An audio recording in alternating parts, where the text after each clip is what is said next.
जब मास्टर सेबल का सवाल सुनकर लिन यिनपिंग ने हिचकिचाते हुए तीक्ष्ण आत्मा मोर और जायन के बीच नजरें घुमाई। तभी मोर के सिर के ऊपर सफेद रोशनी चमकी और महामुनि शाम का चेहरा हवा में प्रकट हुआ। दाओवादी 7 आश्चर्य और मास्टर सेबल आश्चर्य से देख रहे थे। उसने एक विकृत मुस्कान के साथ कहा, मुझे ढूंढने की जरूरत नहीं है, चूंकि मेरा शरीर नष्ट हो गया है। मेरी भ्रूण आत्मा वर्तमान में मेरे पक्षी में निवास कर रही है। घबराकर मास्टर सेबल का चेहरा पीला पड़ गया। ये कैसे हो सकता है? तुम एक उत्तरार्ध अवस्था के साधक थे। क्या प्राचीन राक्षस पूर्वज पहले ही भाग गया? महामुनि शाम की अभिव्यक्ति गंभीर हो गई। उद्धरण चिन्ह ... ऐसा लगता है कि तुम पहले से ही उस राक्षस के बारे में जानते थे। मास्टर सेबल हंसा और उसे आश्वासन दिया, साथी साधक श्याम, गलत मत समझो। मुझे ये बात हाल ही में तब पता चली जब मेरे गुरु ने यहाँ क्या है इसके बारे में जानकारी भेजी। यह मामला इतना महत्वपूर्ण था कि मैं आशा कर रहा था कि तुम हमें थोड़ा और ज्यादा जानकारी दे सकते हो। महामुनि शाम को उसके शब्दों पर संदेह हुआ, लेकिन चूंकि वह एक भ्रूण आत्मा तक सीमित हो गया था, वह उससे सवाल नहीं कर सका। इसके बजाय उसने आह भरी और कहा, राक्षस पूर्वज वाकई अपनी कैद से भाग गया, लेकिन मेरा शरीर राक्षस द्वारा नष्ट नहीं किया गया था, बल्कि हम पर मिरियाड राक्षस घाटी के प्राचीन शवशे ने घात लगाया था। मास्टर सेबल ने आंखें झपकाईं और कहा, मिरियाड राक्षस घाटी? यह असंभव है। मैं इस पूरे समय पहाड़ के प्रवेश द्वार की रक्षा कर रहा था। बूढ़ा शवशे मेरे पास से कैसे निकल सकता था? क्या वह हमसे पहले अंदर आ गया था? बिल्कुल सही। न केवल वह हमसे पहले अंदर आया था, बल्कि उसने अपने शरीर से शव ऊर्जा को छिपाने के लिए किसी प्रकार की तकनीक का उपयोग किया और खुद को एक मानव साधक के रूप में प्रच्छन्न किया। उसे बहुत दुख हुआ। रक्त ब्लेड की शक्ति के कारण उसे बहुत नुकसान उठाना पड़ा। दाओवादी 7 आश्चर्य ने अपना माथा सिकोड़ा, तो परिणाम आश्चर्यजनक नहीं है, ये देखते हुए कि शवशे ने तुम पर घात लगाया। ऐसा लगता है कि उसने मिरियाड राक्षस घाटी के उस अजीब खजाने का उपयोग किया जिसे फॉर्म एन्चेंटमेंट मोती कहा जाता है। कहा जाता है कि जब मोती का सेवन किया जाता है तो कोई न केवल अपनी उपस्थिति को इच्छानुसार बदल सकता है, बल्कि राक्षस, शव या किसी भी अन्य अजीब आभा को भी छिपा सकता है। सामान्य साधक इसके माध्यम से नहीं देख सकते। मुझे संदेह है कि यहाँ तक कि मेरा क्लियर साउंड मिरर भी उनकी छिपाव को तोड़ने में असमर्थ होगा। मास्टर सेबल के दिमाग में कुछ चमका और उसने कहा, जब तुमने इसका जिक्र किया तो मुझे याद आया कि मैंने सुना है कि मोती को निगलने के बाद मोती के प्रभाव काम करने के लिए उनकी जादुई शक्ति बहुत कम हो जाती है। जब शवशे ने तुम पर घात लगाया तो उसका असली स्वरूप सामने आ गया होगा। साथी साधकों, तुम सही कह रहे हो। शवशे ने जब मुझ पर घात लगाया तो वह अपने असली रूप में प्रकट हुआ था। महामुनि शाम ने एक नाराज अभिव्यक्ति पहनी। 7 आश्चर्य, जो एक मध्यम आयु का विद्वान था, ने तीक्ष्ण आत्मा मोर की जांच की और मुस्कुराते हुए कहा, यह अभी भी भाग्यशाली है कि तुम्हारी भ्रूण आत्मा शवशे के हमलों से बच गई। इसके अलावा तुमने अभी तक किसी अन्य शरीर को पूरी तरह से हथियारा नहीं है। जब तक तुम एक उपयुक्त प्रतिस्थापन ढूंढ लेते हो, तुम केवल 100 वर्ष की साधना से अपनी साधना को बहाल कर पाओगे। महामुनि शाम ने आंख भरी। भाई 7 आश्चर्य काफी बुद्धिमान हैं। हालांकि मैंने अस्थायी रूप से तीक्ष्ण आत्मा मोर से जुड़ लिया है, लेकिन मेरे लिए जल्द से जल्द एक उपयुक्त शरीर खोजना बेहतर होगा। 7 आश्चर्य ने कुछ नहीं कहा और एक अजीब अभिव्यक्ति के साथ गुइलिंग की ओर देखा।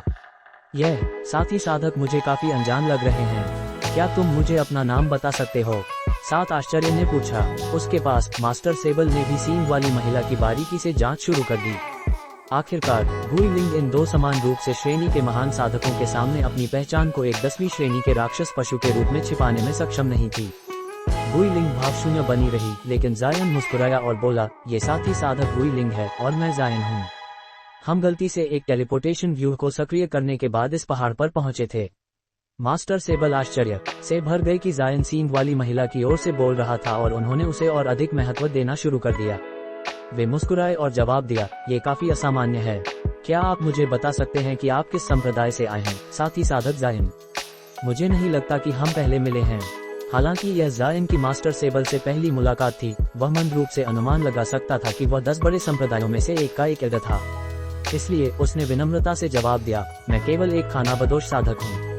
ये स्वाभाविक है कि आप मुझे नहीं जानते होंगे, लेकिन चूंकि आप स्वर्गीय राक्षस सेक्ट के दाओवादी 7 आश्चर्य के साथ यहाँ हैं, यह मामला बहुत गंभीर होना चाहिए। अगर मैं साहपूर्वक पूछ सकूं, तो आप पैगोडा की 8वीं मंजिल में कैसे प्रवेश किए? टेलीपोर्टेशन व्यू किसी कारणवश सक्रिय नहीं हो रहा था। मास्टर सेबल ने आकस्मिक रूप से जवाब दिया, मैं काफी लापरवाह रहा हूँ और अपना परिचय देना भूल गया। मैं हाई जेनिक सेक्ट का मास्टर सेबल हूँ। जहाँ तक हमारे प्रवेश का सवाल है, हमें किसी टेलीपोर्टेशन व्यू की आवश्यकता नहीं थी। बल्कि हमने हाई जेनिथ सेक्ट के वर्ल्ड ब्रेकर ताबीज का उपयोग किया और 8वीं मंजिल की दीवारों को तोड़कर जबरदस्ती प्रवेश किया। जायन ने संदेह के साथ कहा, वर्ल्ड ब्रेकर ताबीज, क्या यह इसे तोड़ने में सक्षम है? ये ताबीज अपेक्षाकृत कमजोर है, लेकिन इसे एक विशिष्ट गुप्त तकनीक और हेवन बाउंड स्वॉर्ड के साथ जोड़ा गया था। लेकिन मुझे नहीं लगता था कि हम प्रवेश करते ही एक सील किए गए स्थान में फंस जाएंगे। ये कहते हुए मास्टर सेबल ने अपने चारों ओर देखा और अपनी जीप चटकाई। लिन यिनपिंग ने प्रशंसा में आह भरी, मैंने हाई जेनिथ सेक्ट के वर्ल्ड ब्रेकर ताबीज और हेवन बाउंड स्वॉर्ड की विशाल प्रतिष्ठा के बारे में लंबे समय से सुना है। जो हमने बड़ी मशक्कत से किया, वह तुम दोनों ने आसानी से कर दिया। यह कोई आश्चर्य नहीं है कि तुम्हारे संप्रदाय महान, जिनमें धर्म और राक्षस दाव के सबसे बड़े संप्रदायों में से हैं। मास्टर सेबल ने अपनी दाढ़ी को घुमाया और विनम्रतापूर्वक जवाब दिया, फेरी लिन हमारी बहुत अधिक प्रशंसा कर रही हैं। तुम्हारे मंदिर के खजानों की शक्तियाँ किसी भी मामले में कम नहीं हैं। बस ये हुआ कि हमारे पास अंतरिक्ष को चीरने के लिए अधिक उपयुक्त तरीके थे। वह उनके विनम्र बयानों के सामने मजबूत मुस्कान नहीं बना सकी। अनंत आकाश मंदिर के पास इन दोनों की तुलना में लगभग समान संख्या में उच्च श्रेणी के साधक थे, लेकिन वे खजानों के मामले में तुलना नहीं कर सकते थे। दोनों संप्रदायों की विरासतें प्राचीन काल तक जाती हैं। 7 आश्चर्य ने फिर अपने चारों ओर देखा और हैरानी से पूछा, वह बुरा राक्षस क्वियान कहाँ है? मास्टर सेबल ने उल्लेख किया था कि वह इस पहाड़ पर पहले प्रवेश किया था। जब महामुनि शाम और लिन यिनपिंग ने ये सुना तो वे जायन की ओर देखने से खुद को नहीं रोक पाए। लेडी म्यू ने पहले उल्लेख किया था कि बूढ़ा राक्षस क्वियान और जायन एक बार लड़ चुके थे। उन्होंने मूल रूप से विश्वास नहीं किया था कि जायन बूढ़े राक्षस को मारने में सक्षम होगा, लेकिन उसकी वर्तमान क्षमताओं को देखने के बाद वे संदेह किए बिना नहीं रह सके। जब मास्टर सेबल और दाववादी 7 आश्चर्य ने दोनों के अजीब कार्यों को देखा तो वे आश्चर्य की एक नज़र का आदान प्रदान किया और अपना ध्यान जायन पर केंद्रित किया। जायन ने भीतर ही आह भरी, लेकिन बाहरी शांति बनाए रखी और कहा, साथी साधक क्वियान और मैं कुनबु हॉल छोड़ने के बाद अलग हो गए थे। वह शायद कहीं और खजाना खोज रहा है। मुझे नहीं पता कि अन्य यंग शिफ्टिंग सेक्ट के एल्डर्स कहाँ हैं। महामुनि शाम ने कड़क आवाज में कहा, साथी साधक जायन को साथी साधक गे और दूसरों के बारे में ज्यादा सोचने की जरूरत नहीं है। रास्ते में उन पर ये वंश के महान एल्डर ने घात लगाया था और वे पहले ही मर चुके हैं। उनकी भ्रूण आत्माएं भी नहीं बची। तो ऐसा था, जायन ने समझदारी दिखाते हुए कहा। कुछ समझ में आते ही मास्टर सेबल ने जायन की ओर एक अजीब नजर डाली और कहा, कुनबु पर्वत वास्तव में खतरनाक है कि यहाँ इतने सारे लोगों की मौत हो गई। 7 आश्चर्य ने दूरी पर महल के खंडहरों की ओर देखा और गंभीरता से कहा, यह अच्छा है कि इन शिफ्टिंग सेक्ट के एल्डर्स चले गए। इसने हमें कुछ परेशानी से बचा लिया। साथी साधकों, कृपया हमें प्राचीन राक्षस पूर्वज के बारे में बताएं। हाँ, हमें वह सुनना होगा। मैं इसे आपसे नहीं छिपाऊंगा। हम प्राचीन राक्षस पूर्वज के मामले के लिए यहाँ आए थे। चूंकि यह मामला पूरी साधना दुनिया की स्थिरता से संबंधित है, मुझे उम्मीद है कि आप हमसे जुड़ेंगे। मास्टर सेबल ने जायन और अन्य लोगों को दमकती हुई मुस्कान दी। महामुनि शाम और लिन यिनपिंग ने तुरंत जवाब नहीं दिया और चुप रहते हुए अजीब अभिव्यक्तियां पहने रहे। अब जब उन्हें प्रतिबंधों के तहत रखा गया था, वे जायन की योजना को जाने बिना सावधानी से बोलने की हिम्मत नहीं कर सके। शुरू से ही गुई लिंग ने एक शब्द भी नहीं कहा था। जायन शांत और संग्रहित दिखना जारी रखा और उसने एक ऊंची नजर से 2 महान साधकों को देखा। मास्टर सेबल और दाववादी 7 आश्चर्य ने आश्चर्य के निशान के साथ एक दूसरे को देखा। ये स्पष्ट था कि महामुनि शाम और लिन यिनपिंग जायन से डरे हुए थे। चूंकि आप राक्षस पूर्वज के बारे में जानना चाहते हैं, मैं समझाऊंगा, जायन ने उदासीनता से कहा। अच्छा, उस स्थिति में जैसे ही मास्टर सेबल एक मुस्कान के साथ शुरू कर रहे थे, महल की दिशा से एक विश्व हिला देने वाला विस्फोट हुआ, जिसके बाद सफेद प्रकाश के 1 दर्जन स्तंभ फूट पड़े। उनके चारों ओर की पूरी जगह जंगली रूप से हिलने लगी और एक तेज और तीखी चीख सुनाई दी। जमीन धीरे धीरे फट गई, हवा में सफेद रोशनी निकालते हुए और अंतरिक्ष को विकृत करते हुए। अच्छा नहीं, राक्षस पूर्वज ने 9वीं मंजिल की सील को भंग करना शुरू कर दिया है। सोचो कि उसने इतने कम समय में इतनी रिकवरी कर ली होगी। दाववादी 7 आश्चर्य ने आतंक से चिल्लाकर कहा, 9वीं मंजिल की सील। जब जायन ने ये सुना तो उसने देखा कि उनके चारों ओर की जगह ढहने लगी। बिना किसी और विचार के उसका शरीर रोशनी से चमका और उसने टेलस्टार शील्ड को बाहर निकाला, जिसने उसे एक चांदी के अवरोधक में ढांपा। इससे पहले कि वह कुछ और कर पाता, प्रकाश के स्तंभ अचानक फीके पड़ गए और पिच ब्लैक हो गए। इसके बाद वे आकार में बढ़ गए और हर दिशा में मुड़ गए। जहां भी छू गए वहां अंतरिक्ष को चीरते हुए, सफेद और काली रोशनी की टकराहट पैदा करते हुए। अंतरिक्षीय चीर। जायन अब शांत चेहरा नहीं बनाए रख सका। बिना किसी और विचार के उसने अपने हाथ में एक अग्नि लाल ताबीज को बुलाया और इसे अपने शरीर पर थपथपाया, जिससे एक किरमिज बार ड्रैगन प्रकट हुआ जो जल्द ही गायब हो गया। पलक झपकते ही जायन आधा बार ड्रैगन आधा मानव रूप में बदल गया। लिन यिनपिंग ने चिल्लाया क्योंकि उनके सामने हवा में अचानक एक काली दरार प्रकट हो गई। जब जायन ने इस काली रेखा को देखा तो उसे एक अतृप्त अंतराल का आभास हुआ, एक अथाह अंधकार जो किसी को भी अंदर जाने पर नहीं छोड़ती थी। अंतरिक्षीय चीर द्वारा निगले जाने के अनुभव को महसूस कर चुके जायन उनसे बहुत डरते थे, लेकिन फिर भी वह खुद को संभालने में कामयाब रहा। आत्मा वशीकरण ताबीज की शक्ति के साथ उसकी जादुई शक्ति को मध्य भ्रूण आत्मा अवस्था के चरम पर लाया गया, और जैसे ही उसने अपनी नई प्राप्त शक्ति डाली, उसकी स्टार एसेंस शील्ड चमकने लगी। उसने चिंता से सोचा, इस बड़े चीर के खिलाफ जब तक मैं इसके किनारे को न छूऊं, मुझे इससे अपेक्षाकृत सुरक्षित निकलना चाहिए। जैसे ही अंतरिक्षीय चीर ने उसे अपने आगोश में ले लिया, उसने महसूस किया कि अंधेरे ने उसे घेर लिया और वह अचानक चक्कर खाने लगा। फिर उसके चारों ओर रोशनी चमकी और उसने खुद को एक नई जगह में पाया। सौभाग्य से जायन को इसका अनुभव था और उसने तुरंत अपना मन साफ कर लिया और सतर्कता की स्थिति में तेजी से अपने आसपास देखा।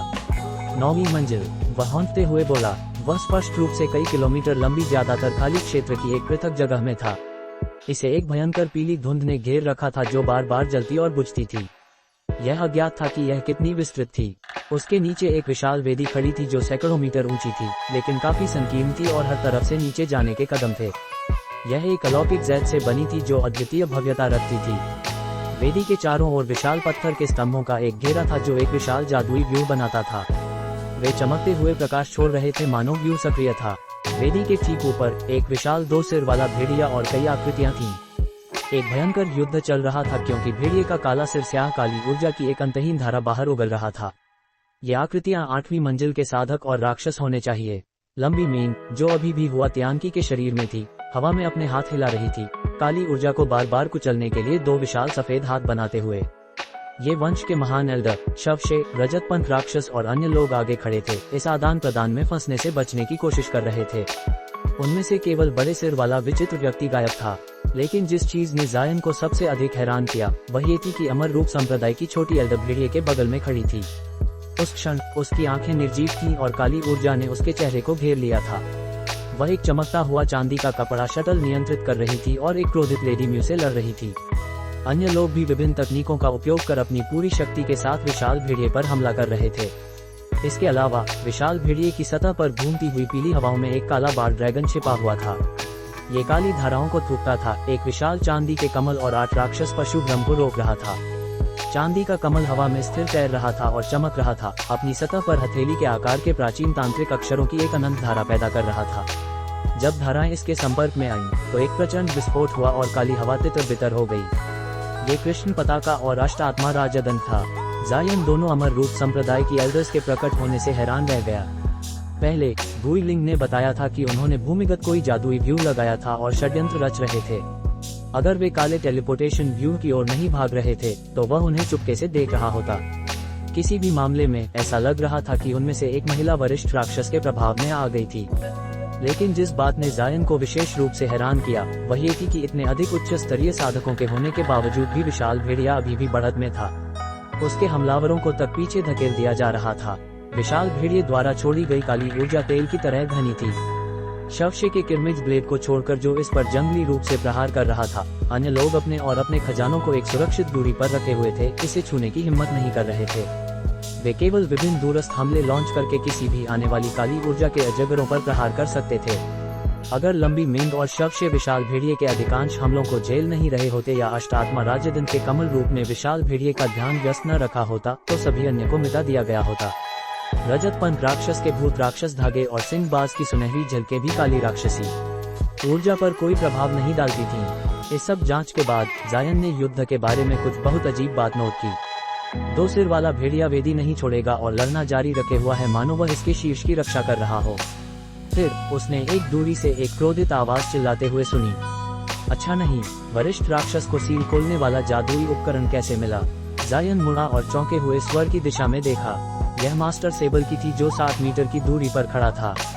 दाओवादी 7 आश्चर्य उसके पास एक समान उदास वातावरण के साथ था। जायन ने फिर पाया कि अन्य सभी लोग 9वीं मंजिल की जगह के भीतर प्रकट हो गए थे और उनमें से कोई भी घायल नहीं लग रहा था। अंतरिक्षीय चीर की उपस्थिति तो एक दुर्घटना नहीं थी, शायद यह एक सक्रिय प्रतिबंध के कारण हुआ था जो 8वीं मंजिल पर हर किसी को इस मंजिल पर टेलीपोर्ट कर रहा था। हालांकि लिन यिनपिंग का चेहरा खून से रहित था। खाल के झटके ने उसे पूरी तरह से आतंक में डाल दिया था। जायन ने तब मास्टर सेबल और 7 आश्चर्य की नजरों का पालन वेदी की ओर किया। करीब से जांच करने के बाद जायन ने आश्चर्य से चिल्लाया। उसने इसके पीछे 2 विशाल 10 मीटर ऊंचे पत्थर के स्लैब देखे। वे साधारण दिख रहे थे।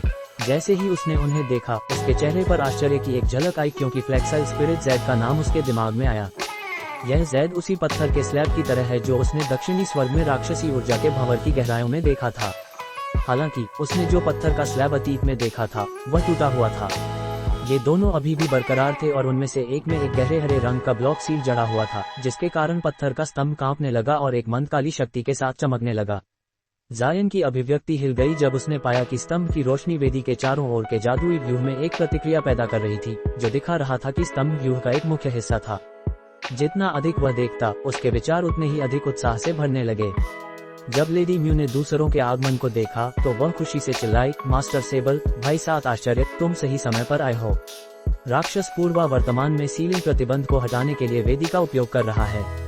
हालांकि मुझे नहीं पता कि क्या दबाया जा रहा है, लेकिन यह अच्छा नहीं हो सकता। हम फिर से मिले। साथी साधक सेबल, आइए हम जल्दी कार्रवाई करें, अन्यथा परिणाम भुगतने होंगे। दाओवादी 7 आश्चर्य की अभिव्यक्ति गहराई से डूब गई और उसने तुरंत अपनी आस्तीन बाहर निकाली। अचानक उसकी आस्तीन से विभिन्न रंगों की रोशनी चमकी और बड़ी गति के साथ विशाल भेड़िए की ओर 7 विभिन्न खजाने छोड़े गए। ये वे महान खजाने थे जिन्होंने उसे 7 आश्चर्य का नाम दिया था। मास्टर सेबल ने आह भरी और समान जल्दबाजी से कार्रवाई की। एक म्यान में बंद सुनहरी तलवार निकाली। एक बार निकालने पर यह मंद और प्राचीन दिख रही थी, लेकिन जब बूढ़े दाओवादी ने तलवार पर रक्तसार का धुंध फूंका तो ऐसा लगा कि यह जाग गई थी। एक आसमान हिला देने वाली ड्रैगन की चीख तलवार से निकली और यह बधियाने वाली रोशनी के साथ जगमगा उठी। बूढ़े दाओवादी ने अपने एक हाथ से एक मंत्र मुद्रा बनाया और गंभीर अवस्था के साथ तलवार की ओर इशारा किया, इससे पहले कि वह अपनी भुजा नीचे की ओर लहराया। एक विशाल 30 मीटर लंबा विशाल तलवार का वार अचानक प्राचीन हथियार से निकला और ऐसा काटा मानो तलवार स्वर्ग से एक घोषणा थी। तलवार की ऊर्जा के उतरने से पहले एक गरजती धमाका निकला। तलवार की ऊर्जा एक लंबी सफेद रेखा में फैल गई, मानो वह हवा को ही 2 टुकड़ों में फाड़ रही हो। लेकिन ऐसा हुआ कि राक्षस पूर्वज युवांचा को नए आए हुए लोगों के बारे में पता चल गया था जैसे ही वे प्रकट हुए थे। भेड़िए की आंखों में एक तेज चमक आए और उसका शरीर कांप उठा। वेदी के चारों ओर की काली ऊर्जा ने जल्दी से इसे घेर लिया और उसके शरीर में प्रवेश कर गई, तेजी से गायब होते हुए। एक पल बाद भेड़िए ने अपना मुंह खोला और हमले का सामना करने के लिए काली ऊर्जा का एक घना लहर छोड़ा। सावधान, राक्षसी ऊर्जा बेहद शक्तिशाली है, लेडी म्यू ने चिल्लाकर कहा। तुम इसे अपने खजानों को सीधे भ्रष्ट नहीं करने दे सकते, अन्यथा तुम तुरंत उनकी शक्तियां खो दोगे। उसी समय 7 चमकती रोशनियां और विशाल तलवार का वार राक्षसी ऊर्जा से टकरा गए। जैसे ही दाओवादी 7 आश्चर्य ने उसे सुना, उसकी अभिव्यक्ति संक्षेप में बदल गई और उसने बिना किसी और विचार के अपने खजानों को वापस बुलाने के लिए हाथ बढ़ाया। उसकी 7 प्रकाश किरणें राक्षसी ऊर्जा के साथ प्रारंभिक संपर्क पर जगह पर रुक गईं। उन्होंने तुरंत एक साथ बंध गईं और विभिन्न रंगों की रोशनी की एक धुंध छोड़ी, इससे पहले कि वे आगे बढ़ीं। विशाल तलवार का वार राक्षसी ऊर्जा को काटने वाला पहला था। तलवार की रोशनी और काली ऊर्जा आपस में उलझ गए, एक आश्चर्यजनक विस्फोट छोड़ते हुए। काली ऊर्जा से अनगिनत पीली धारियां फूट पड़ीं, ज्यादा छेद छोड़ते हुए। जल्द ही दाओवादी 7 आश्चर्य के खजानों से उत्पन्न प्रकाश के धुंध ने तुरंत शेष राक्षसी ऊर्जा को मिटा दिया, इससे पहले कि दोनों हमलों ने नीचे विशाल भेड़िए पर प्रहार किया। नीचे से कई फुंकार की आवाजें सुनाई दी, क्योंकि भेड़िए ने जवाब में कई और मुंह भर काली ऊर्जा छोड़ी। अचानक नई ऊर्जा फटी और दोनों के हमलों को पूरी तरह से डुबो दिया। मंद रोशनी उनमें से जंगली रूप से चमकी, केवल एक पल बाद गायब होने के लिए। जब बूढ़े दाओवादी ने ये देखा तो उसका दिल कांप गया और उसने तलवार की ऊर्जा को आदेश देते हुए एक और मंत्र मुद्रा बनाई, लेकिन इसने जवाब नहीं दिया, केवल एक पल बाद गायब हो गया, बूढ़े आदमी को आश्चर्यचकित करते हुए। उनके हमलों से निपटने के बाद काली ऊर्जा आगे बढ़ी, आश्चर्यजनक गति के प्रदर्शन में उनकी ओर जंगली रूप से भागते हुए। हमले की कच्ची शक्ति और दायरे अनिवार्य रूप से जायन और पास के अन्य लोगों को निगल जाएगी। दाओवादी 7 आश्चर्य ने देखा कि स्थिति बिल्कुल अच्छी नहीं थी और उसने अपने खजानों को वापस बुलाने का प्रयास किया। मास्टर सेबल ने प्राचीन तलवार को अपने हाथ में पकड़ा और हवा में कई बार इशारा किया, राक्षसी ऊर्जा से उनकी अस्थायी रूप से रक्षा के लिए पीली रोशनी का एक पर्दा पैदा किया। बूढ़े दाओवादी ने तुरंत विद्वान की ओर मुड़कर गंभीरता से कहा, भाई 7 आश्चर्य, ऐसा लगता है कि हमारे सामान्य खजाने इस राक्षस से निपट नहीं सकते। जल्दी वे दूसरे का उपयोग करो। हम सील को खुलने नहीं दे सकते। मैं तुम्हारी रक्षा करूंगा, तो मुझे तुम्हें परेशान करना पड़ेगा। बिना किसी और हिचकिचाहट के सात आश्चर्य ने सिर हिलाया और अपने भंडारण थैले को थपथपाया। सफेद रोशनी की एक चमक में उसके हाथ में हथेली के आकार के कई पन्ना हरे छल्ले प्रकट हुए।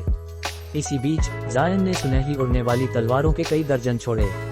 राक्षसी ऊर्जा के पास पहुंचने से पहले सुनहरी बिजली जंगली रूप से चमकी और गरज उठा, उन्हें पूरी तरह से तितर बितर करते हुए।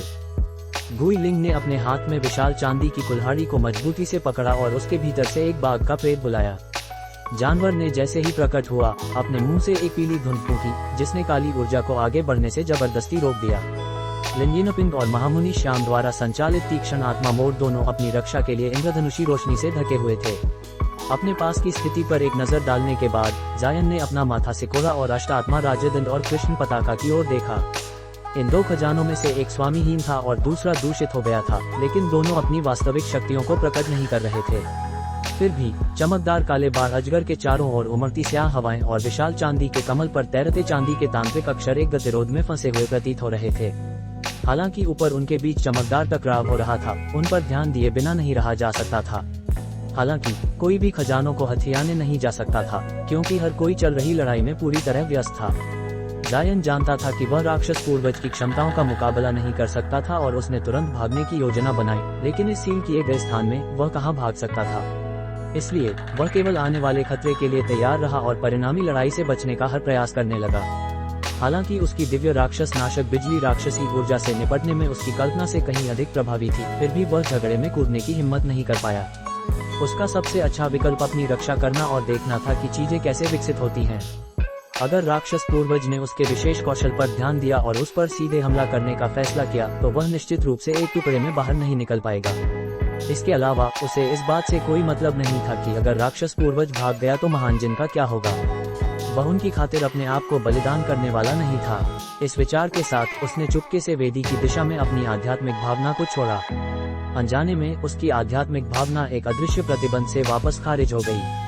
उसने भीतर ही आह भरी और अनजाने में अपनी आध्यात्मिक भावना कहीं और मोड़ दी और कुछ ऐसा खोजा जिससे वह रुक गया। 300 मीटर नीचे की ओर उसने 1 फुट आकार का सुनहरा क्षेत्र महसूस किया, स्वर्ण भक्षक कीट जिसे उसने पहले छोड़ा था। साधकों और राक्षसों की तरह ये कीट भी साथ लाए गए थे।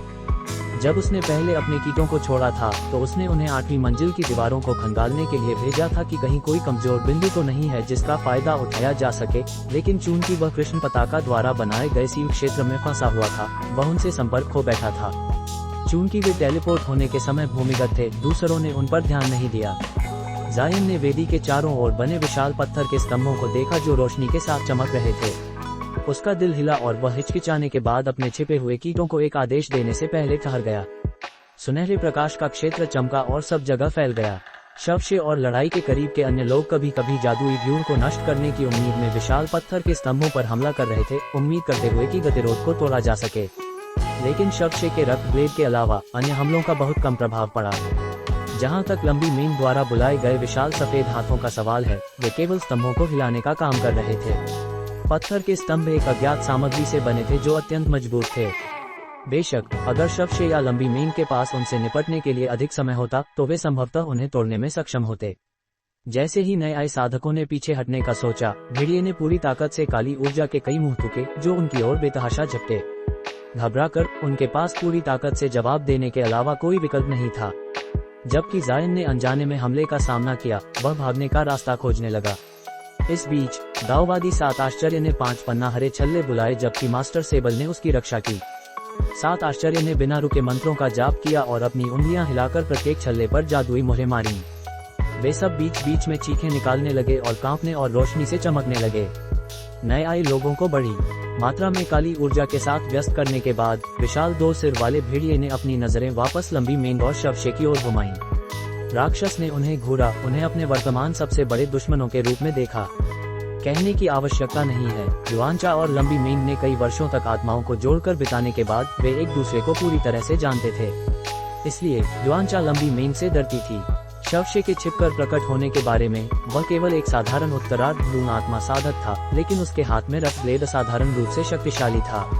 न केवल राक्षसी ऊर्जा का कोई प्रभाव नहीं पड़ा, बल्कि ब्लेड राक्षसी ऊर्जा को वापस रोकने में सक्षम प्रतीत हो रहा था।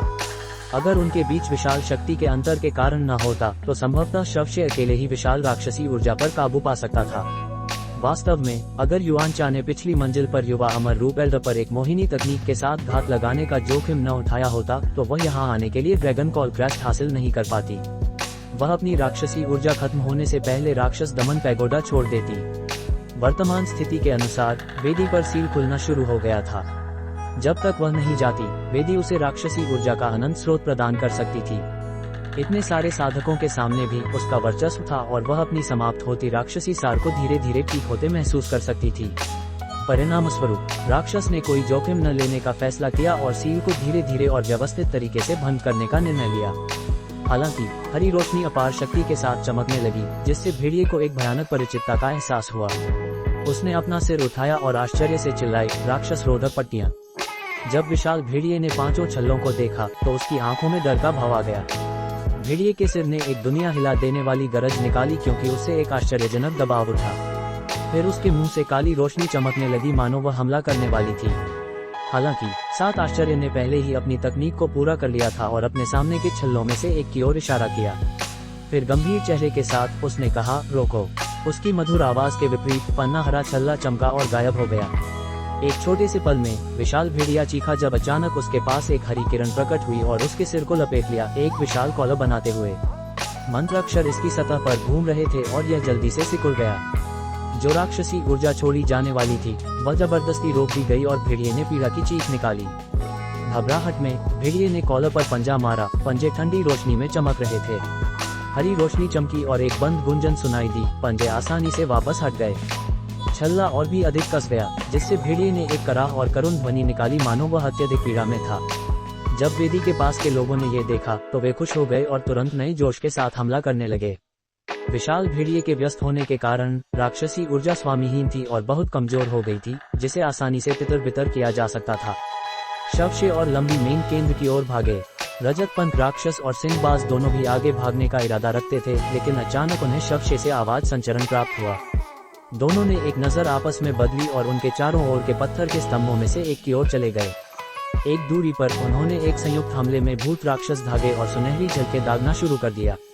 मास्टर सेबल और दाववादी 7 आश्चर्य खुश हो गए जब उन्होंने खजाने के काम करते देखा और बूढ़े दाववादी ने बिना किसी हिचकिचाहट के तलवार में जादुई शक्ति डाली और अपने सामने की राक्षसी ऊर्जा पर प्रहार किया। एक विशाल तलवार की रोशनी आगे कूदी, आगे का रास्ता साफ करते हुए। उसी समय 7 आश्चर्य ने अन्य 4 पन्ना हरे बैंड्स की ओर इशारा किया, उन्हें भेड़िए के अंगों के पास धुंधला दिया। चारों पट्टियां रोशनी से चमकी और कस गईं। विशाल भेड़िए को वेदी से नीचे जमीन पर गिरा दिया। जब जायन ने ये देखा तो उसने पलकें झपकाया और अचानक उसे अतीत का वह प्राचीन खजाना याद आ गया जो उसने स्वर्ग शून्य हॉल से प्राप्त किया था, तत्व पट्टियां। शक्ति में विशाल अंतर के अलावा वे दोनों एक ही तरह से काम करते प्रतीत होते थे। संभवतः तत्व पट्टियां इनकी एक प्रतिकृति थीं। उसी क्षण मास्टर सेबल ने क्रोध से चिल्लाते हुए कहा, मास्टर शेर, तुम कैसी हिम्मत। जल्द ही बूढ़े दाववादी ने अपना हाथ हिलाया। जायन ने पाया कि लंबी मींग और शवशे काली ऊर्जा में घुसने के बाद एक सफेद धारा और 2 बड़े हरे हाथ आकाश में ऊपर की ओर भागे, कृष्ण पताका और अष्टात्मा राजदंड के बदले हुए रूपों की ओर जाते हुए। लेडी म्यू के बारे में वह अभी भी अपनी जादूगर जूनियर द्वारा उलझी हुई थी। जब जायन ने ये देखा तो उसने अपने होंठ बांधे और माथा सिकोड़ा, अभी के लिए स्थिर रहने का फैसला किया।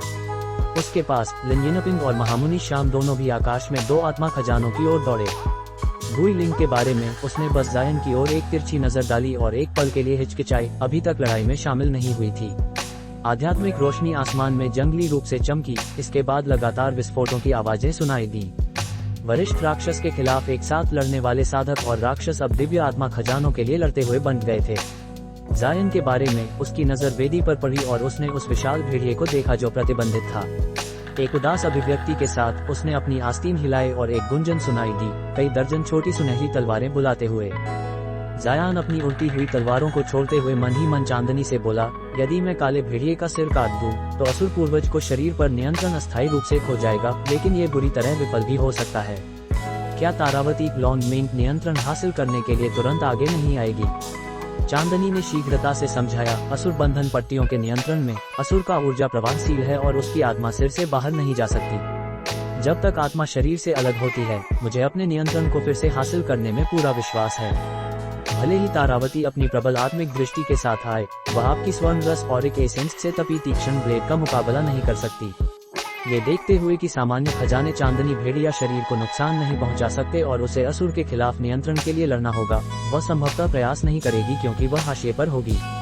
बेशक वह कल्पना भी नहीं कर सकती कि स्वामी के पास एक जैसी इतनी सारी उल्टी तलवारें हैं, अन्यथा वह दिव्य आत्मिक खजानों के लिए लड़ने नहीं भागी होती। जायान ने ये सुनकर एक गहरा श्वास लिया और मन को स्थिर किया। चांदनी उसकी कलाकृति की आत्मा थी। जो शक्ति भी वह प्राप्त करती वह सीधे उसकी भी होती थी। उसने तुरंत अपने हाथों में मंत्र बनाया और हवा में अपनी उल्टी तलवारें छोड़ दी। उनके बीच सुनहरी चमक चमकी और एक विशाल चमकती हुई सुनहरी तलवार बनाने के लिए घनीभूत हो गई। उंगली के साधारण संकेत पर गहरी गर्जना हुई क्योंकि तलवार पर विद्युत रूपांतर लाइटनिंग ट्रांसफॉर्मेशन कला के माध्यम से सुनहरी बिजली की एक परत लपेट ली गई। नोक से चांदी की धाराएं फूट पड़ी और केवल एक पल के लिए एक चांदी वाले भेड़िए का सिर चमका। चांदनी के सीधे हथियार में प्रवेश करने से तलवार बहुत अधिक शक्तिशाली हो गई और जैसे ही असुर का सिर कट जाता वह अपने मूल शरीर में सीधे प्रवेश कर सकती थी। विशाल तलवार धुंधला गई और बिजली की एक किरण की तरह असुरी ऊर्जा को चीरते हुए निकल गई। इसके पीछे से चिंगारियां उछली और कुछ ही पलकों में वेदी के पास पहुंच गई, सीधे विशाल भेड़िए के काले सिर की गर्दन की ओर। सुनहरी तलवार के आश्चर्यजनक प्रदर्शन ने स्वाभाविक रूप से दो दिव्य आत्मिक खजानों के लिए संघर्षरत सभी की नजर पकड़ी। तारावती भी आश्चर्य से एक पल के लिए रुक गई, फिर एक उपहास किया। उसे विश्वास नहीं था कि एक छोटे नासेंट सोल साधक की तलवार इस शरीर को घायल कर सकती है, लेकिन उसके अलावा सभी के लिए जो होने वाला था उसे देखकर वे पूरी तरह से चौंक गए। जब विशाल ब्लेड भारी गति के साथ काले सिर की गर्दन पर गिरा तो भेड़िया अचानक ऊपर कूद गया और हमले से बच गया। जायान और उसके साथी पूरी तरह से दंग रह गए। यह एक नाटक था। असुर बंधन पट्टियों ने इसे नहीं रोका था। महासागर पितामह मास्टर सेबल कांपती आवाज में चिल्लाया। विद्युत मेघ दाओस सेवनविंडर्स का चेहरा भी बदसूरत हो गया, लेकिन वह हार मानने वाला नहीं था। उसने मंत्र बनाकर प्रतिबंध पट्टियों को पुनः सक्रिय करने का प्रयास किया। 5 छल्ले चमककर फिर से कसकर सिकुड़ने लगे, लेकिन भेड़िए ने जवाब में केवल एक शरारती मुस्कान दी। फिर बिना किसी कठिनाई के वापस वेदी के ऊपर कूद गया। भेड़िए के केंद्र से एक पिच्छा काली रोशनी चमकी और उसे प्रकाश की लपट में पूरी तरह लपेट लिया, इससे पहले कि वह पूरी तरह भेड़िए के अंदर समा गई। पलक झपकते ही भेड़िए की चमकती चांदी की परत धुंधली हो गई और काली हो गई। केवल दूसरा चांदी वाला भेड़िया सिर इसका अपवाद था। उद्धरण चिन्ह ... असुर रूप शरीर। उसने परिवर्तन कब पूरा किया? जब तारावती ने ये देखा तो उसका चेहरा अविश्वास से पीला पड़ गया। उसी समय भेड़िए ने सिर उठाया और अपने मुंह से मैट ब्लैक तरंगे छोड़ी जो हवा में लहराने लगी। वहाँ कोई ध्वनि नहीं थी और वे फूल के रूप में उतनी ही नाजुक दिखती थीं। भेड़िए के शरीर पर 5 पन्ना छल्ले इन तरंगों में लिपट गए और धुंधली चिंगारियों में टूट गए। सुनहरी तलवार के प्रारंभिक हमले के चूकने के साथ ब्लेड तुरंत मुड़ा और एक सांप की तरह अपना रास्ता घुमाकर जायान की ओर लौट आया। भेड़िए ने जवाब में ठंडे भाव से गर्जना की और मूल रूप से बिखरी हुई असुरी ऊर्जा को संघनित किया। वे काली जाल धागों में बदलकर तलवार के चारों ओर लपटने लगी। जायान ने भौहें उठाई और तुरंत एक हाथ की मुद्रा बनाई, तलवार को अपने दिव्य वज्र विनाशक बिजली का लगभग आधा भंडार छोड़ने का आदेश दिया। गर्जना हुई और सुनहरी बिजली की एक गेंद विशाल तलवार से निकली, जिसने एक विश्व हिला देने वाला विस्फोट किया। बिजली की अनगिनत चापें हवा में अराजक रूप से फैल गईं, जहां से भी गुजरती असुरी ऊर्जा को मिटाती चली गईं, जिससे भेड़िए के हमले का अधिकांश हिस्सा बहुत पतला हो गया। फिर विशाल तलवार ने इस अवसर का उपयोग किया और बिजली द्वारा बनाई गई खाई को भेदते हुए तुरंत जायान के पास वापस आ गई। इस नश्वर लोक में इतनी अधिक दिव्य वज्र विनाशक बिजली कैसे मौजूद है? विशाल भेड़िए ने जायान को गहरी नजरों से देखे बिना नहीं रहा जा सका। जायान के उदासीन रवैये के बावजूद उसका दिल कांप उठा। चाहे भेड़िए की काली झंकार कितनी भी शक्तिशाली क्यों न हो, वे बहुत धीमी थी और उसके शरीर से 100 मीटर दूर जाने के बाद धुंधली हो गईं। उस क्षण दूसरों को रीढ़ की हड्डी में ठंड लग गई। उन्हें राहत और भय दोनों महसूस हुआ। असुर पूर्व जी वास्तव में धूर्त थी। यह आसानी से असुर बंधन पट्टियों को तोड़ने में सक्षम थी और जानबूझकर अक्षम होने का नाटक किया, दूसरों को खजाने के लिए शत्रुतापूर्ण होने के लिए लुभाया। अगर जायान का यह आक्रमण उसकी चाल को न तोड़ता तो वे दिव्य आत्मिक खजाने के लिए लड़ते हुए उसका सारा काम कर देते, जिससे वह जो भी बचता उसे मार सकती थी। फिर दूसरों ने एक दूसरे को देखा और भ्रम में बिखर गए। दिव्य आत्मिक खजाने बेशकीमती थे, लेकिन अब उनका पीछा करने का समय नहीं था। उसी क्षण विशाल भेड़िए की आंखों से एक ठंडी चमक फैली और उसने अपना पंजा उठाकर हवा में मारा। 5 पारदर्शी पंजे के निशान हवा को चीरते हुए गायब हो गए। एक स्त्री की दर्दनाक चीख पूरे स्थान को भर दिया। घबराकर दूसरों ने असुरी ऊर्जा के किनारे देखा और मीरा पिलिंग लेडी मूव को पंजे के निशानों से फटा हुआ पाया। उसके खजाने और बचाव बिना किसी प्रतिरोध के टूट गए थे। वह अपने मोहित जूनियर के साथ लड़ने में व्यस्त होने के कारण बेसावधान थी। उसकी नासेंट सोल तुरंत उसकी लाश के अवशेषों से बाहर निकली और सुनहरी शटल की ओर एक नजर डालकर हिचकिचाहट के साथ भाग गई। हालांकि नासेंट सोल को उसका रास्ता रोका हुआ पाया गया। पास की असुरी ऊर्जा इकट्ठी हुई और एक बड़े काले हाथ का रूप ले लिया, जो आंख के पलकने भर में स्त्री की नासेंट सोल की ओर धुंधला गया। एक कदम आगे विशाल भेड़िए ने अचानक एक प्रचंड गर्जना की। उस भेदक गर्जना ने नासेंट सोल की जादुई शक्ति को क्षणिक रूप से स्थिर कर दिया, जब वह तात्कालिक गति से भागने का प्रयास कर रही थी। काले हाथ ने उसे पकड़ लिया और तुरंत असुरी ऊर्जा में खींच लिया। रुको! महासागर पितामह ये देखकर पीला पड़ गया और क्रोधित अलार्म के साथ चिल्लाया। उसने स्वर्ग बंधन तलवार हेवन बाउंड स्वॉर्ड में जादुई शक्ति उड़ेल दी और हिंसक जोश के साथ हवा में काटना शुरू किया। एक पल में स्वर्ग बंधन तलवार ने अपने अनगिनत भ्रम बनाए, जिससे गहरे पीले तलवार की रोशनी का एक पहाड़ बन गया। आश्चर्यजनक दबाव के साथ यह अटूट शक्ति के साथ आगे बढ़ा, मीरा पिलिंग की जान बचाने के लिए अपनी पूरी शक्ति लगाते हुए। दूसरों ने उसके कार्यों से आश्चर्य व्यक्त किया, लेकिन फिर भी वृद्ध द्वारा इतने शक्तिशाली हमले को देखकर खुश थे। तारावती और कृष्णकाय कॉप्स जियोंग ने एक नजर बदली और फिर संयुक्त हमले में शामिल हो गए। विद्युत मेघ ने महासागर पितामह के अचानक आंदोलनों पर भौहें चढ़ा दी, लेकिन फिर उसे दो वरिष्ठों से जुड़ी कुछ अफवाहें याद आईं और उसके चेहरे पर एक अजीब अभिव्यक्ति आई। फिर एक पल की सोच के बाद उसने अपना हाथ पलटा और आधा फुट लंबा एक ढोल बुला लिया। ढोल लाल रंग का था और लाल रोशनी की किरणों के साथ चमक रहा था, जो लगभग एक प्रचंड अग्नि से संघनित प्रतीत होती थी। जैसे ही यह प्रकट हुआ, ये तुरंत 100 मीटर के आकार तक फैल गया, पूरी हवा को व्यर्थ गर्मी से भर दिया, जिससे सभी साधकों और राक्षसों को जलने की अनुभूति हुई। जब रजत नेत्र लिन यिनपिंग ने ढोल को देखा तो वह चिल्ला पड़ी, लाल रोदन ढोल स्कारलेट क्राइड्रम। ब्रह्म ऋषि ग्रैंड इमोर्टल जूप ने अपने सिर के ऊपर मयूर के शरीर में घूमते हुए भी आश्चर्य का भाव व्यक्त किया। जायान ने अपनी नजर दौड़ाई और आश्चर्यजनक अग्निगुण वाली आत्मिक शक्ति को महसूस किया। यह उसके त्रिज्वालापन ट्राइफ्लेम फैन जितनी ही शक्तिशाली प्रतीत हुई। अपने झटके में उसने तुरंत पहचान लिया कि ये दिव्य आत्मिक खजाने की एक प्रतिकृति थी। विद्युत मेघ ने हाथ में ढोल को उठाया और जायान की ओर निराश अभिव्यक्ति के साथ मुड़ा। सहचर जायान, आपकी दिव्य वज्र विनाशक बिजली असुरी ऊर्जा के खिलाफ काफी प्रभावी है। आइए हम एक साथ हमला करें। मैं आपकी गतिविधियों को छिपाने के लिए इस ढोल का उपयोग करूंगा। जायान ने प्रस्ताव पर अपनी आंखें संकीर्ण की। जब तक वह जवाब दे पाता, महासागर पितामह द्वारा अभी अभी छोड़ा गया विशाल हमला नीचे की उफनती असुरी ऊर्जा के संपर्क में आया। एक विशाल गर्जना हवा को हिला दी।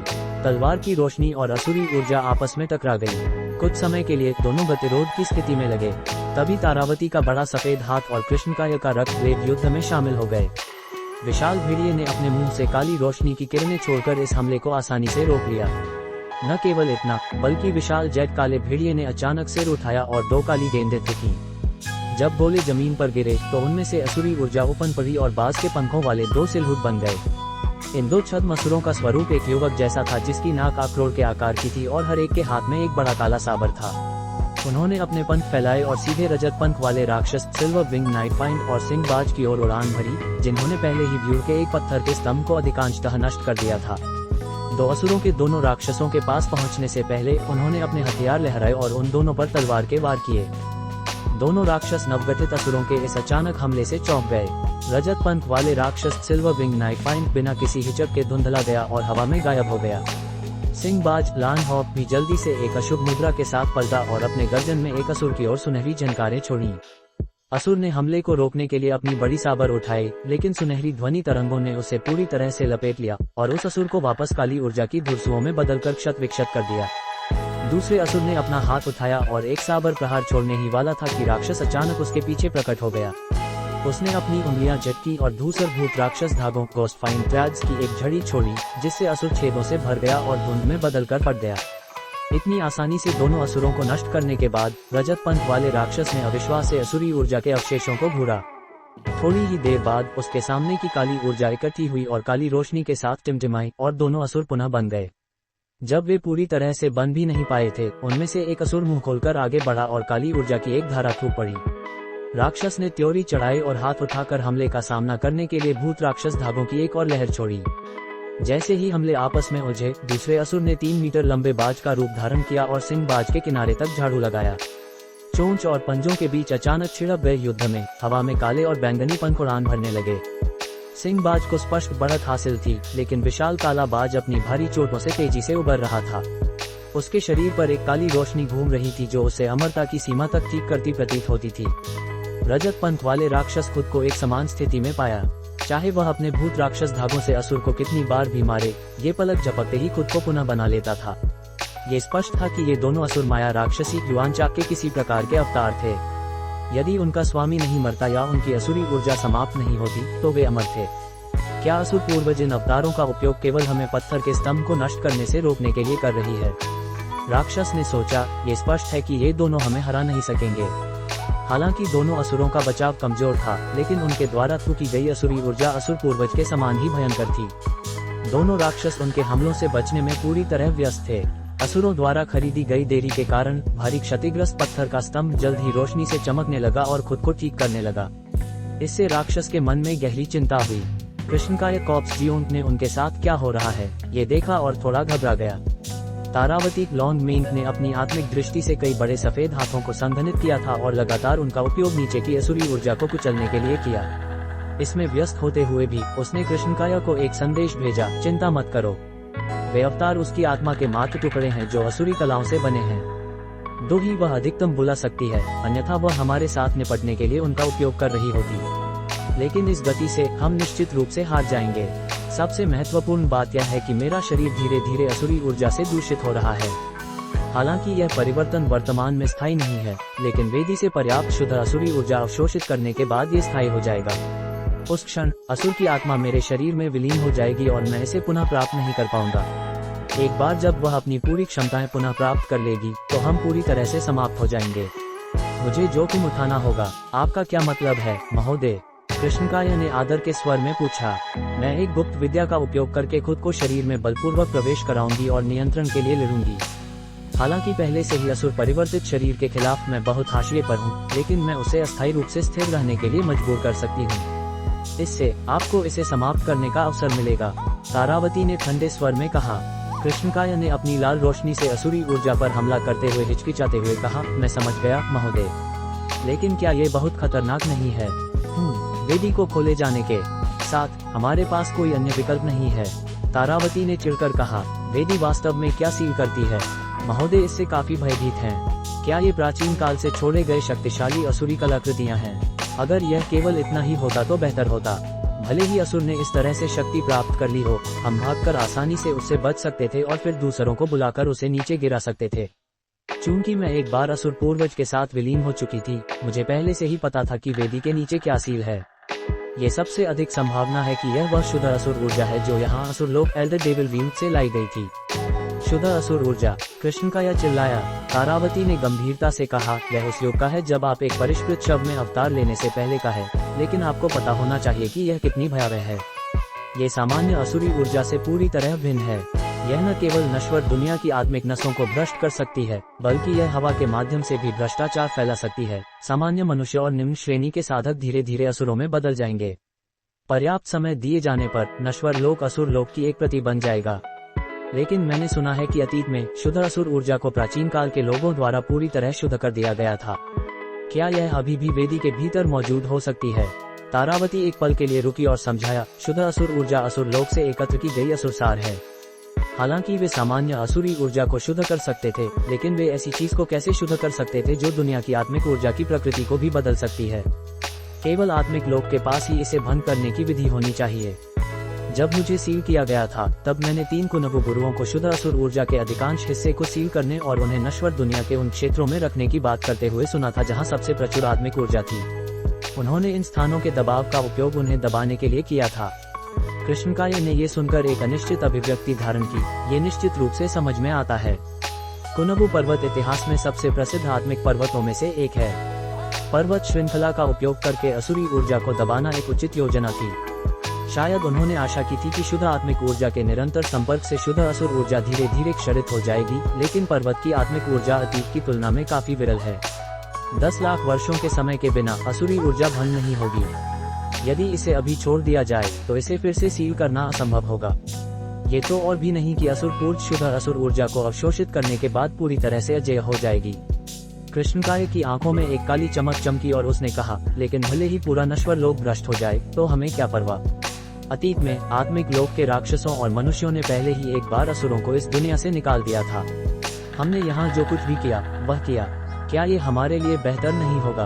तारावती ने ठंडी मुस्कान के साथ कहा, मुझे पता है कि अतीत में आपको इस लोक में कृष्ण का या कॉक्सबियर के रूप में लाया गया था, एक मनुष्य का आत्मिक पशु। क्या आप असुर निरोधक पगोडा में मेरी सहायता के लिए नहीं आए थे, उम्मीद में कि एक उल्टी आत्मिक धारा का उपयोग करके आत्मिक लोक में वापस जाएं? हालांकि आपकी साधना देवता परिवर्तन डेटी ट्रांसफॉर्मेशन चरण से काफी नीचे है। भले ही आप एक का उपयोग करें, आकाशीय बल आपको अस्तित्व से मिटा देंगे। और आपने अनुमान कैसे लगाया कि मुझे एक उल्टी आत्मिक धारा के स्थान का पता था? कृष्णकाय ने एक महीन मुस्कान बनाई और कहा, महोदय मजाक कर रही हैं। मैं केवल एक आत्मिक पशु था क्योंकि मेरी चेतना अभी जागी नहीं थी। और आत्मिक धारा से गुजरने के बारे में मत चिंतित हो। मैंने अनगिनत वर्षों के लिए तैयारी की है और मन में एक विधि है। महान राक्षस राजा तियानकुई की उपपत्नी के रूप में, यदि आप नहीं तो और किसे एक उल्टी आत्मिक धारा के स्थान का पता होगा?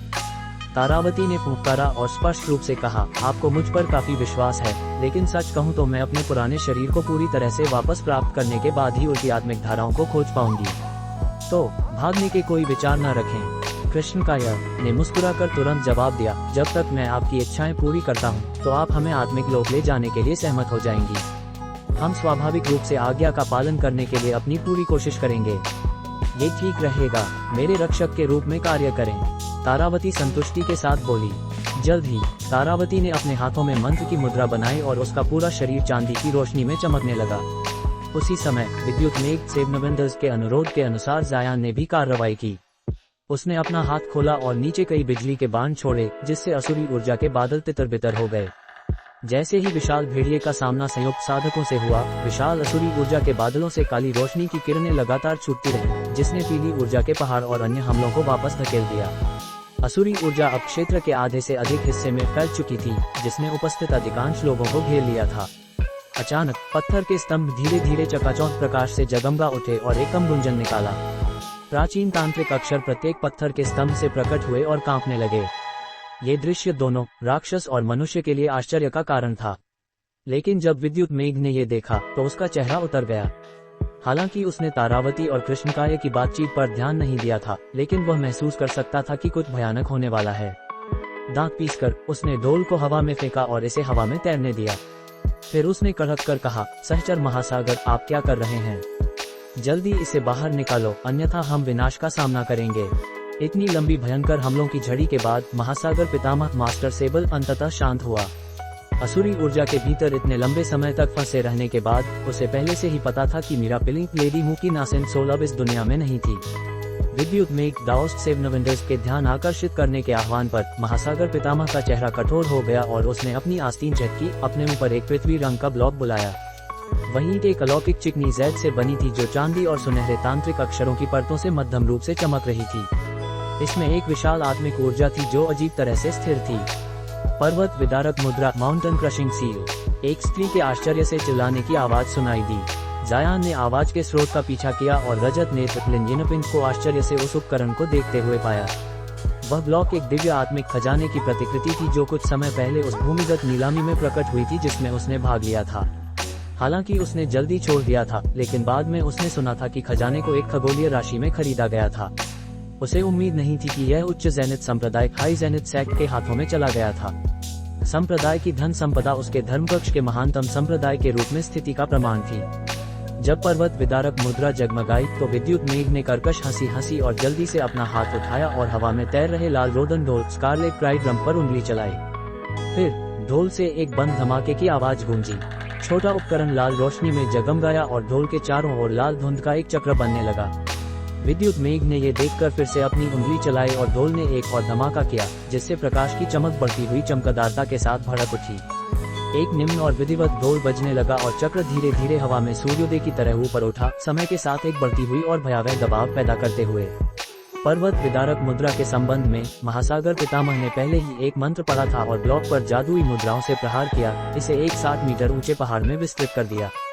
जादुई व्यूहों की सिलतें और तांत्रिक अक्षर जेड ब्लॉक की सतह पर उकेरे गए थे। उसी समय इसे घेरने वाली चकाचौंध पीली धुंध सांसारिक ऊर्जा को इसके चारों ओर घेरने लगी, जो इसकी शक्ति का प्रमाण था। जैसे ही खजाने प्रकट हुए, उन्होंने तुरंत उपस्थित दूसरों का ध्यान आकर्षित किया। जब तारावती लॉन्ड मेंट ने खजानों द्वारा उत्सर्जित आश्चर्यजनक दबाव को महसूस किया तो उसने भौहें उठाई और उन्हें एक अजीब अभिव्यक्ति के साथ देखा, फिर भावशून्य होकर आंखें बंद कर लीं। विशाल भेड़िए का चेहरा एक पल के लिए खाली हो गया और फिर गंभीर हो गया। विशाल भेड़िए की आंखों में एक ठंडी चमक चमकी और उसने फुंकारा, तुम सोचते हो कि केवल 2 प्रतिकृतियों से मुझे हरा सकते हो? तुम सपना देख रहे हो। उसके मुंह से काली रोशनी केंद्रित हुई, जिससे काली रोशनी का एक गोला बना।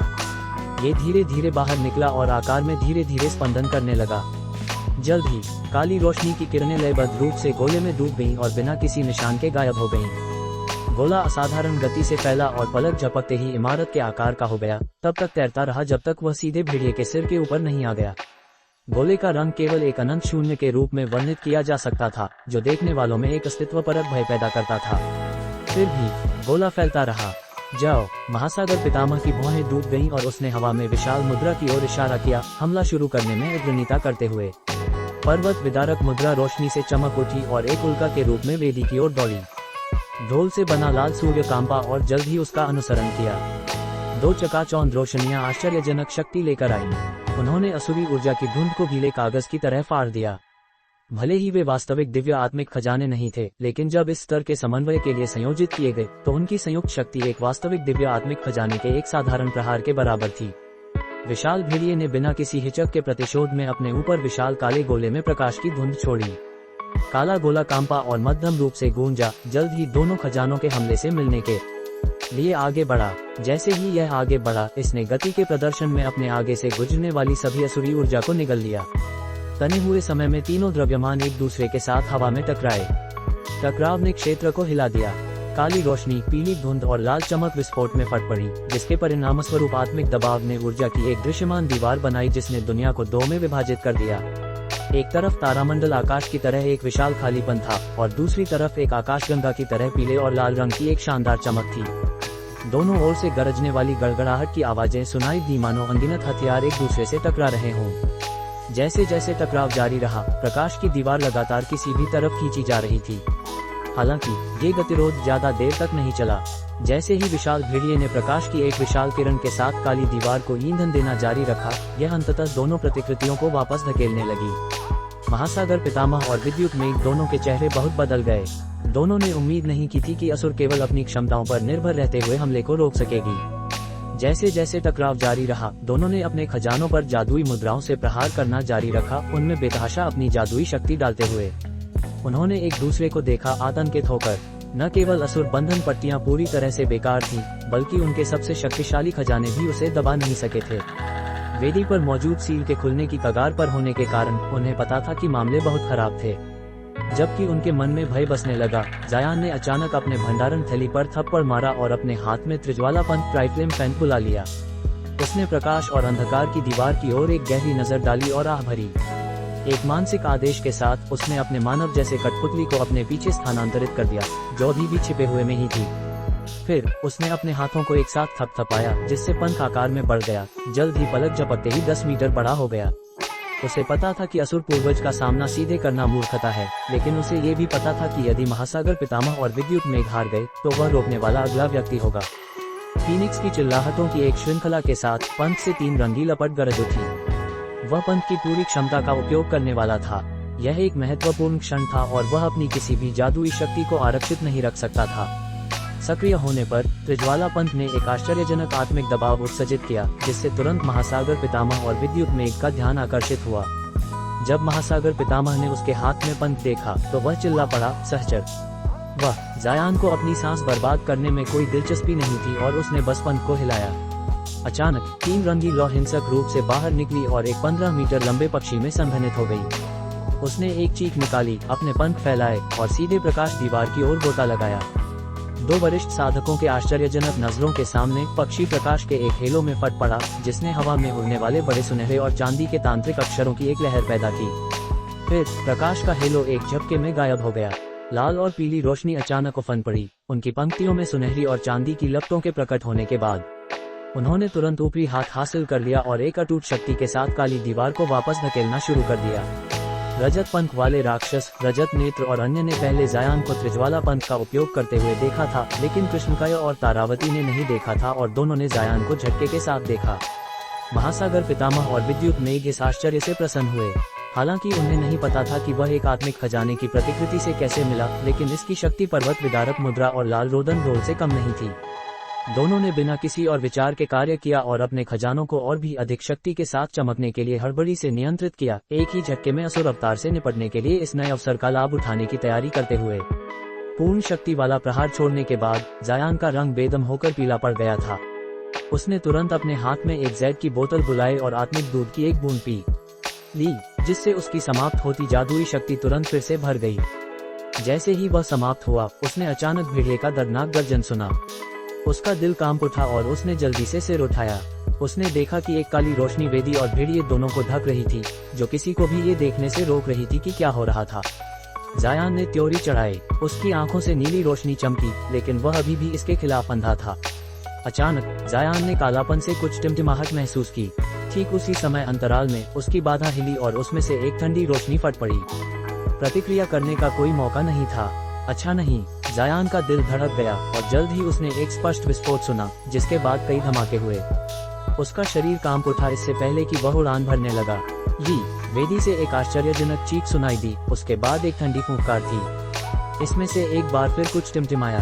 बचो, वह स्वर्गीय भेड़िया बेधनी हेवन वुल्फ ड्रिल है, चांदनी ने घबराहट में चिल्लाया। उसी क्षण उसके सामने एक छाया चमकी।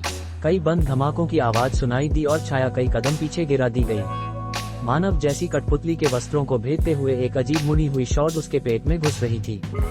जायान को हवा में 20 मीटर दूर फेंके जाने के बाद उसने भय से अपने शरीर में जादुई शक्ति को केंद्रित किया और खुद को स्थिर करने में सफल रहा। अपने पेट से तेज दर्द महसूस करते हुए उसने नीचे देखा और उसका पूरा शरीर ठंडा हो गया। उच्च तारा सार ढाल टेलस्टार एसेंस शील्ड और उसकी सुरक्षात्मक नीली रोशनी बाधा में अब मुट्ठी के आकार का एक छेद था। उसके कपड़े और स्वर्ण भक्षक की गोल्ड डेवोरिंग बीटल से बना कवच भी फट गया था, जिससे काले कवच की अंतिम परत दिखाई दे रही थी। कवच में 3 इंच का एक छेद था, जहां से एक चमकती हुई चांदी की ब्लेड घुसी हुई थी, जो उसके पेट के आर पार हो गई थी।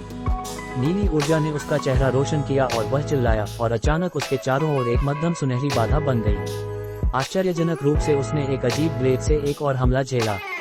हवा सरसराई और ब्लेड आकाश की ओर टकराकर वापस चली गई। जायान ने जल्दी से हवा में हाथ उठाया और हथियार को पकड़ लिया।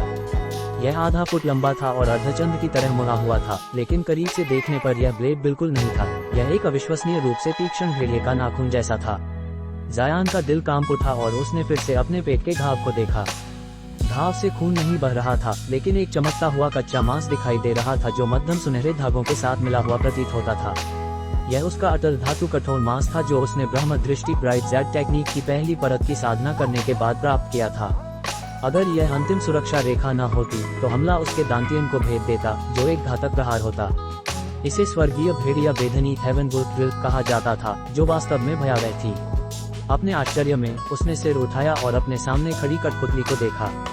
जहां 2 नाखून उसके शरीर में घुसे थे, वहां इंद्रधनुषी प्रकाश के चमकने के अलावा ये पूरी तरह सामान्य प्रतीत होती थी। जायान ने ये देखकर राहत महसूस की। चूंकि पुच्छ तारा सार और तत्वीय जेड का उपयोग कठपुतली के शरीर को बनाने के लिए किया गया था, इसकी स्थायित्व की कल्पना करना मुश्किल था। वेदी से चमक रही काली रोशनी के भीतर असुर पूर्वज आश्चर्यचकित थी कि उसके लगातार हमलों के बावजूद भी जायान की हत्या नहीं हो सकी। स्वर्गीय भेड़िया बेधनी उसके चांदनी भेड़िया शरीर की सबसे खतरनाक क्षमता थी। प्रत्येक उपयोग के लिए उसे अपने पंजों पर मौजूद 4 नाखूनों में से एक को नष्ट करना पड़ता था, और प्रत्येक नाखून को अनगिनत वर्षों की साधना के बाद परिश्रम से पोषित किया गया था। उनकी शक्ति ऐसी थी कि एक देवता परिवर्तन डेटी ट्रांसफॉर्मेशन चरण का उत्तरार्ध साधक भी उसे कम करके नहीं आंकता। यहाँ तक कि उस स्थिति में भी माया राक्षसी युवांचा उन्हें नियंत्रित करने के लिए असुरी ऊर्जा का उपयोग कर रही थी, इसलिए उनकी शक्ति और भी अधिक होनी चाहिए थी। हालांकि ये 2 लगातार हमले एकमात्र मध्य नासेंट सोल साधक द्वारा झेल लिए गए एक अकल्पनीय परिणाम। उसी क्षण वेदी से काली रोशनी धीरे धीरे मध्यम पड़ने लगी और विशाल भेड़िए का रूप भी गायब हो गया, और उसके स्थान पर एक सुंदर काले वस्त्रों में लिपटी एक स्त्री का रूप ले लिया। अपने काले वस्त्रों के अलावा उसने एक अशुभ डिजाइन वाला कवच पहना हुआ था। ये जेड काला था और इस पर 2 सींगों वाला एक भूत उत्कीर्ण था। कवच के विभिन्न हिस्सों से कई फुट लंबे कांटे निकल रहे थे, जो एक भयावह रोशनी में चमक रहे थे। अब वह जायान को घूर रही थी। वह डर के मारे सांस ले गया। वह उद्धरण चिन्ह ... असुर का सच्चा राक्षस कवच है, जो केवल तभी उपयोग किया जा सकता है जब पूरी तरह से असुर परिवर्तित शरीर में शुद्ध असुर ऊर्जा की एक बड़ी मात्रा संघनित हो। चांदनी ने समझाया, यह न केवल अविश्वसनीय रूप से मजबूत है, बल्कि यह उसे असुरी ऊर्जा खींचने का एक दूसरा स्रोत भी देता है, जिससे उसकी क्षमताएं बहुत बढ़ जाती हैं। प्राचीन युद्ध में राक्षस और मानव कबीलों ने इस कवच के हाथों बहुत नुकसान उठाया था। सौभाग्य से केवल असुरों के एक छोटे से हिस्से इस क्षमता का उपयोग करने में सक्षम थे, अन्यथा युद्ध होता ही नहीं था। क्या आपको ये याद है? जायान ने आश्चर्य से पूछा। फिर उसने कठपुतली को आदेश दिया कि वह उस चांदी के नाखून को बाहर निकाले जो अभी भी उसके शरीर में धंसा हुआ था। तुरंत बाद उसके शरीर से इंद्रधनुषी प्रकाश उठा और घाव धीरे धीरे ठीक हो गए। उसी समय उसके पेट के चारों ओर के स्वर्ण भक्षक कीट हिले और उन्होंने कवच में छेद को बंद कर दिया। उसने छोटे चांदी के ढाल को भी वापस बुला लिया और यह एक छोटी चांदी की ढाल के अपने मूल रूप में वापस आ गई। चांदनी ने एक कड़वी हंसी हंसी। मुझे यकीन नहीं है कि मैं कितना याद करती हूँ, लेकिन ये धीरे धीरे मुझे वापस आ रहा है। मेरी कुछ अधिक अस्पष्ट यादें स्पष्ट हो गई हैं और मैं बहुत कुछ जानती हूँ। जायान का चेहरा बदल गया, लेकिन वह चुप रहा। कठपुतली के पूरी तरह से मरम्मत होने के साथ वह धुंधला कर उसकी तरफ आ गई। माया राक्षसी ने धीरे धीरे अपनी नजर हटाई और चमकदार और काली रोशनी के टकराव को देखने के लिए मुड़ी। अपने चेहरे पर एक अजीब अभिव्यक्ति के साथ उसने एक हाथ की मुद्रा बनाई और एक मधुर आवाज में मंत्र पढ़ा और फिर अपनी उंगलियां झटकी। 10 असाधारण काले धागों ने उस विशाल पत्थर की स्लैब पर प्रहार किया जिसमें ड्रैगन कॉल क्रैश था। काली रोशनी की एक श्रृंखला इसके चारों ओर लपेटने लगी और एक जोरदार गुंजन निकला। वेदी के चारों ओर के पत्थर के स्तंभ बढ़ती हिंसा के साथ कांपने लगे। अब एक बहुत ही कठोर रवैये के साथ उसने अपने बालों को चेहरे पर गिरा लिया, जिससे एक भयावह उपस्थिति बन गई। उसके नीचे की वेदी तुरंत कांपने लगी और उसकी सतह से काली रोशनी चमकने लगी जैसे वह धीरे धीरे टूट रही हो। फिर अनगिनत पिच्छा काली ऊर्जा की धाराएं स्तंभों की पीठ में भागने लगी। जब उसने ये देखा तो वह पागल हो गई और संतुष्ट होकर हंसने लगी। उसने आकाश की ओर इशारा किया और तीखी आवाज में चिल्लाया, टूट जाओ। वेदी के ऊपर काली ऊर्जा इकट्ठी हुई और एक इमारत के आकार के विशाल असुर का रूप बनाने के लिए उबलने लगी। उस असुर का शरीर एक सुंदर स्त्री का था, लेकिन उसकी आंखें बंद थीं। उसने माया राक्षसी के अवतार के समान ही कवच पहना हुआ था। उसका चेहरा सुकुमार था और एक जोड़ी छोटे सुंदर सींग थे। असुर पूर्वज माया राक्षसी, कृष्णकाय ने झटके के साथ चिल्लाया। दूसरे भी बहुत घबरा गए। अगले ही पल विशाल असुर ने धीरे धीरे अपनी आंखें खोली, जिसमें एक जोड़ी टिमटिमाती हुई बैंगनी अथाह गहराइयां थी, जैसे अनंत शून्य। जैसे ही यह हुआ, 3 आत्मिक खजाना प्रतिकृतियों का संयुक्त हमला काली रोशनी की दीवार के माध्य से टूट गया और उसे अनगिनत किरणों में समाप्त कर दिया। प्रचंड चमक आगे बढ़ती रही, वेदी पर चमकते हुए मानो प्रकाश के एक पर्दे में उसे लपेटने के लिए। जब विशाल असुर ने इसे महसूस किया तो उसने अपना सिर आने वाली रोशनी की ओर घुमाया और आराम से अपना हाथ उठाकर एक अप्रयासित थप्पड़ मारा। एक विशाल विस्फोट फट पड़ा। हवा में एक विशाल काला राक्षसी पंजा प्रकट हुआ, जो हमले को बादलों द्वारा चंद्रमा को ढकने की तरह पकड़ रहा था। एक छोटी चमक में 5 काली धाराओं ने प्रकाश के पर्दे को काट दिया, इसे पूरी तरह से रोकते हुए जब तक कि उन्हें अपनी पकड़ में एक बड़ा जेड ब्लॉक और एक छोटा लाल ढोल नहीं मिला। उसी क्षण हमले की सारी रोशनी फीकी पड़ गई। ये देखने वाला हर कोई दंग रह गया। विशाल असुर ने अपना सिर झुकाया और अपनी पकड़ में 2 खजानों की उपेक्षा करते हुए एक नजर देखी, क्योंकि उसकी आंखों में बैंगनी रोशनी चमकी।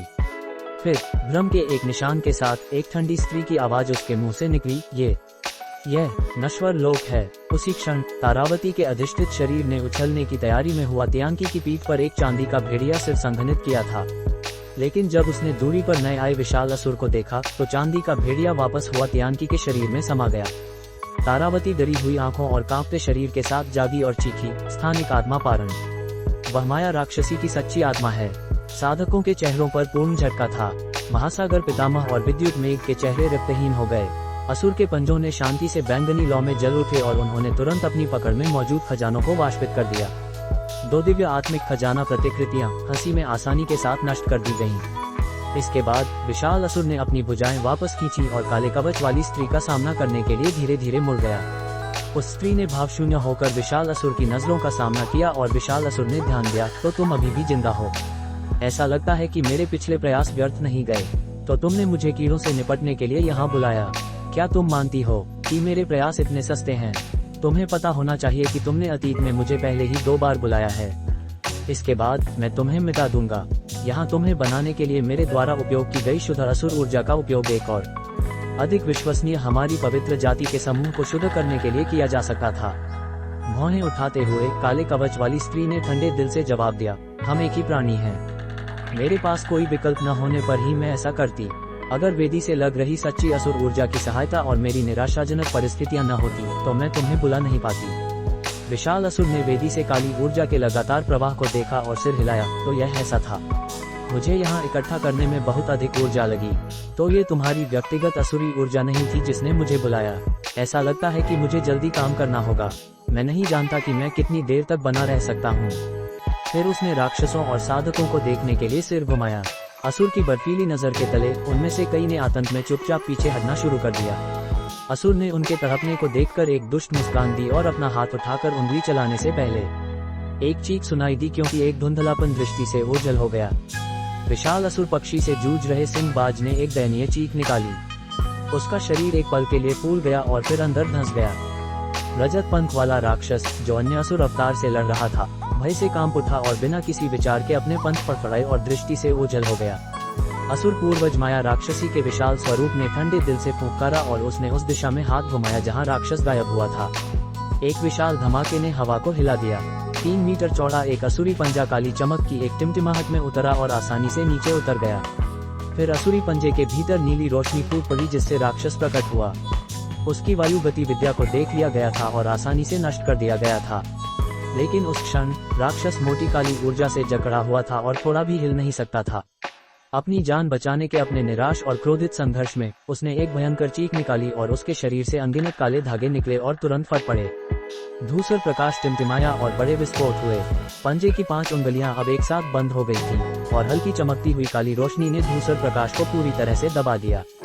फिर राक्षस काली लपटों में भुन गया और तेजी से राख के ढेर में बदल गया। उसकी प्राथमिक आत्मा को भागने का कोई मौका नहीं मिला। ये काम पूरा होने के बाद असुर का पंजा धुंधला होकर गायब हो गया। नासेन सोल चरण के उत्तरार्ध के साधक के बराबर शक्ति वाले 2 राक्षस उनकी आंखों के सामने बिना किसी मेहनत के मिटा दिए गए। और यह केवल असुर पूर्वज की प्रकट आत्मा की शक्ति थी। दिल ठंडा करते हुए उपस्थित सभी साधक बिखर गए। कुछ ने खुद को छिपा लिया जबकि अन्य गति से भाग गए, ये डरते हुए कि अगली बारी उनकी होगी। जायान के संबंध में वह बिजली की चमक में भाग गया। जब वह 60 मीटर दूर पहुंचा तो उसने एक घबराई हुई आवाज सुनी, रक्तांकित आत्मा शिवलिंग, जल्दी मेरे साथ पुनः एक हो जाओ। बचने का यही एकमात्र रास्ता है। आवाज तारावती की थी। असुर के प्रकट होने के साथ वह घबराहट में आ गई थी। जायान ने ये सुनकर उसका दिल कस गया और उसका चेहरा कठोर हो गया। जब वह ये कह रही थी तो असुर पूर्वज ने अपनी आंखें दूर खड़े तीक्ष्ण आत्मा मयूर कीन स्पिरिट पीकॉक पर घुमाई और एक हल्की चीख निकाली, एक तीक्ष्ण आत्मा मयूर। मुझे उम्मीद नहीं थी कि नश्वर लोक में इतना दुर्लभ पक्षी अभी भी मौजूद है। हम बहुत अच्छा, मुझे तुम्हारी इंद्रधनुषी रोशनी की जरूरत है। बोलते हुए उसने मयूर की दिशा में अपनी उंगली बढ़ाई। चूंकि ब्रह्म ऋषि ग्रैंड इमोर्टल जूक की नासेंट सोल अभी भी पक्षी में थी, वह डर से तुरंत पीला पड़ गया और रोशनी की एक किरण में जान बचाकर भाग गया। उसने दांत पीसे और मयूर में अपने सार की शक्ति को जबरदस्ती डाल दिया। एक बंद धमाके के साथ उसके चारों ओर अंधा करने वाली इंद्रधनुषी रोशनी चमकी और एक घनी और मजबूत बाधा बनी जो एक चकाचौंध सूर्य की तरह थी। हालांकि असुर पूर्वज ने यह देखकर केवल उपहास किया और अपनी उंगली चलाई। एक विशाल विस्फोट हुआ और बाधा में एक गड्ढा प्रकट हुआ और मयूर को हवा में उड़ा दिया गया। मयूर खुद को स्थिर कर पाए इससे पहले एक विशाल असुरी पंजा धुंधला कर प्रकट हुआ और उसे भयंकरता पूर्वक पकड़ लिया। भाईजू, रजत नेत्र लिंगिनपिंग डर के मारे चिल्लाए। पंजों से असुरी लपटें जल उठी, लेकिन इंद्रधनुषी रोशनी की बाधा केवल थोड़ी देर टिक पाए। जब असुर पूर्वज ने ये देखा तो उसके चेहरे पर शत्रुतापूर्ण भाव आया। पंजे बंद हो गए और बाधा चीखने और मरोड़ने लगी इससे पहले कि पूरी तरह से टूट गई। नहीं, ब्रह्म ऋषि ने भयभीत चीख निकाली क्योंकि तीक्ष्ण आत्मा मयूर को पंजे की पकड़ में जिंदा भुना दिया गया। हवा की सरसराहट के साथ ब्रह्म ऋषि की नासेंट सोल ने उस क्षण भागने का फायदा उठाया और 60 मीटर से अधिक दूरी पर पहुंच गई। असुर पूर्वज को पहले से ही पता था कि वह किस दिशा में टेलीपोर्ट होगा और उसने समय से पहले ही वहां अपनी उंगली चला दी थी। जैसे ही उसकी नासेंट सोल प्रकट हुई, चीखने से पहले ही वह फट पड़ी। अनंत आकाश मैदानों के प्रसिद्ध ब्रह्म ऋषि का एक दयनीय अंत हो गया। जब महासागर पितामह और विद्युत मेघ ने ये देखा तो उनके चेहरों पर पूर्ण आतंक छा गया। असुर के पास असाधारण क्षमताएं थीं और वे एक भी प्रहार का सामना करने की उम्मीद नहीं कर सकते थे। इस डर से वे सब एक पल में नष्ट हो जाएंगे।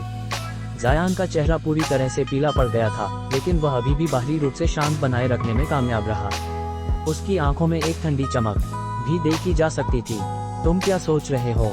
तारावती की आवाज जायान के कान में लगातार गूंजती रही। यदि तुम रक्तांकित आत्मा को आजाद नहीं करोगे तो बहुत देर हो जाएगी।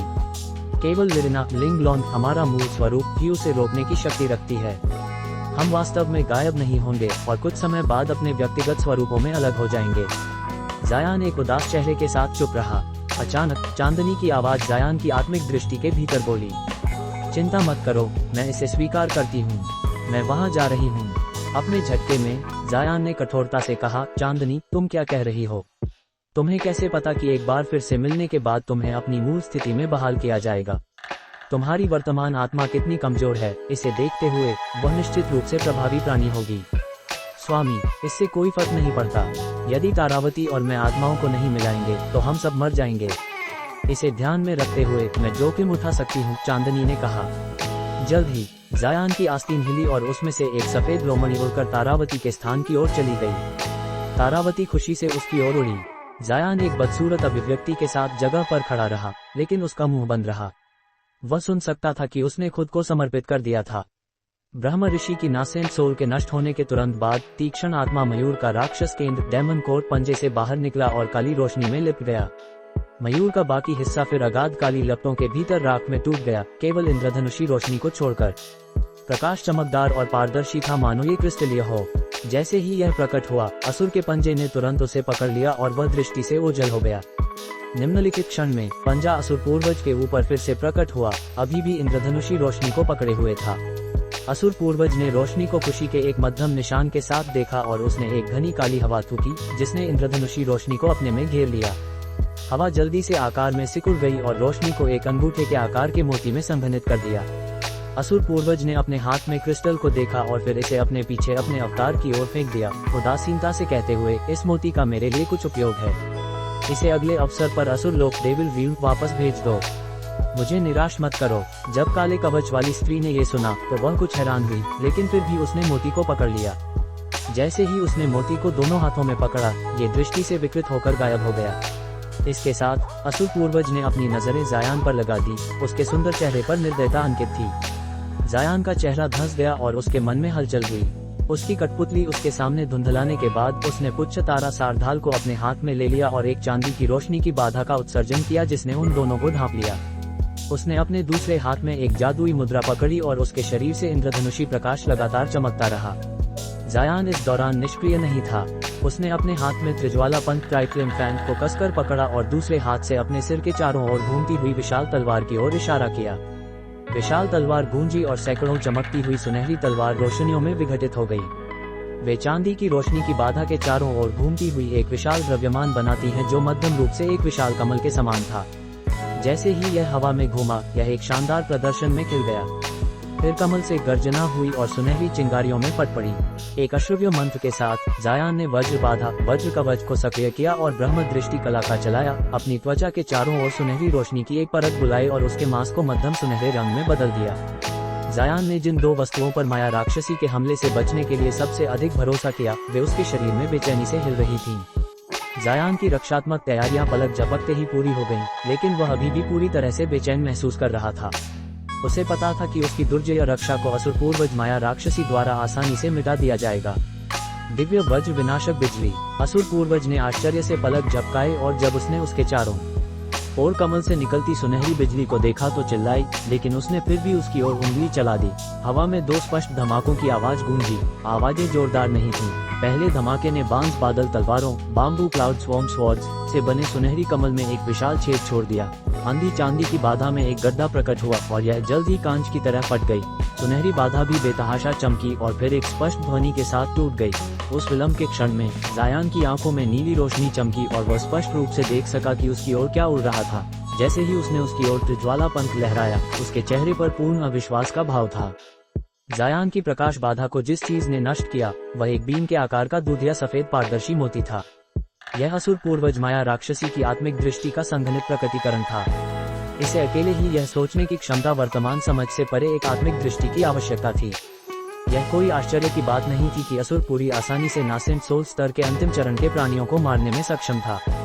गहराते झटके में जायान ने त्रिज्वाला पंथ ट्राइफ्लेम फैन को सक्रिय होने की इच्छा की, जो प्रकाश से चमका और उसके सामने ज्वाला को एक ढाल में संघनित कर दिया। सुनहरे चांदी और लाल तांत्रिक अक्षर इस पर निस्तेज रूप से घूम रहे थे, जिससे एक रहस्यमय आभा उत्पन्न हो रही थी। उसने अपना मुंह खोला और नीली रोशनी में लिपटा एक छोटा काले रंग का बर्तन कौरौंत थूका। इस छोटे से समय में उसकी सुनहरी रोशनी की बाधा पूरी तरह से टूट गई थी और दूधिया सफेद मोती त्रिरंगी ज्वाला की ढाल को पार कर चुका था। एक विस्फोट फट पड़ा और ज्वाला की ढाल बिना किसी प्रतिरोध के उड़ा दी गई। मोती अब उस कौरौन पर प्रहार करने के लिए आगे बढ़ रहा था। कौरौन से नीले धागों का एक विशाल समूह एक विस्फोट के रूप में बाहर निकला, जिसने मोती की ओर एक घनी बुनी हुई जाल बनाई। जाल ने हिंसक रूप से प्रकाश में चमकते हुए भी हमले को रोकने में सफलता प्राप्त की। अपने आश्चर्य में माया राक्षसी ने अपनी बैंगनी आंखें फैलाकर उस साधारण कौरौन को घूरा। दूसरों ने भी अपने झटके को छिपाने में असमर्थता दिखाई। वे मानते थे कि जायान भी असुर के पिछले शिकारों की तरह तत्काल मृत्यु को प्राप्त होगा। महासागर पितामह ने तो अपने हाथ में एक जगत भेदक तांत्रिक पत्र बरलडब्रे का तालिस्मैन भी निकाल लिया था, इस स्थान की दीवार को तोड़कर भागने की तैयारी में। लेकिन डर के मारे कि वह असुर का तत्काल ध्यान आकर्षित कर लेगा, वह हिचकिचाया। इस अवसर का उपयोग करते हुए चांदनी तारावती की ओर उड़ गई और सफेद लोमड़ी से एक सफेद प्रकाश की गेंद निकलकर हुआ तियांती के अधिष्ठित शरीर में प्रवेश कर गई। शरीर कांपा लेकिन हवा में स्थिर रहा। दिलचस्प है, माया राक्षसी ने ठंडे दिल से कहा, तुम वास्तव में मेरे हमले को रोकने में सक्षम थे। मुझे उस खजाने पर एक नजर डालने दो। फिर उसने जायान की दिशा में हाथ लहराया और एक जोरदार कड़कने की आवाज सुनाई दी, क्योंकि जायान के ऊपर एक विशाल काला हाथ प्रकट हुआ और उस पर चुपचाप दबाव डाला। जायान को लगा कि उसका दिल कांप उठा है और उसकी पीठ से गर्जना हुई, लेकिन जैसे ही चांदी की बिजली चमकी, उसने महसूस किया कि उसके चारों ओर काली ऊर्जा के कई बादल संघनित हो रहे हैं, जो उसकी बिजली गतिविद्या का उपयोग अवरुद्ध कर रहे थे।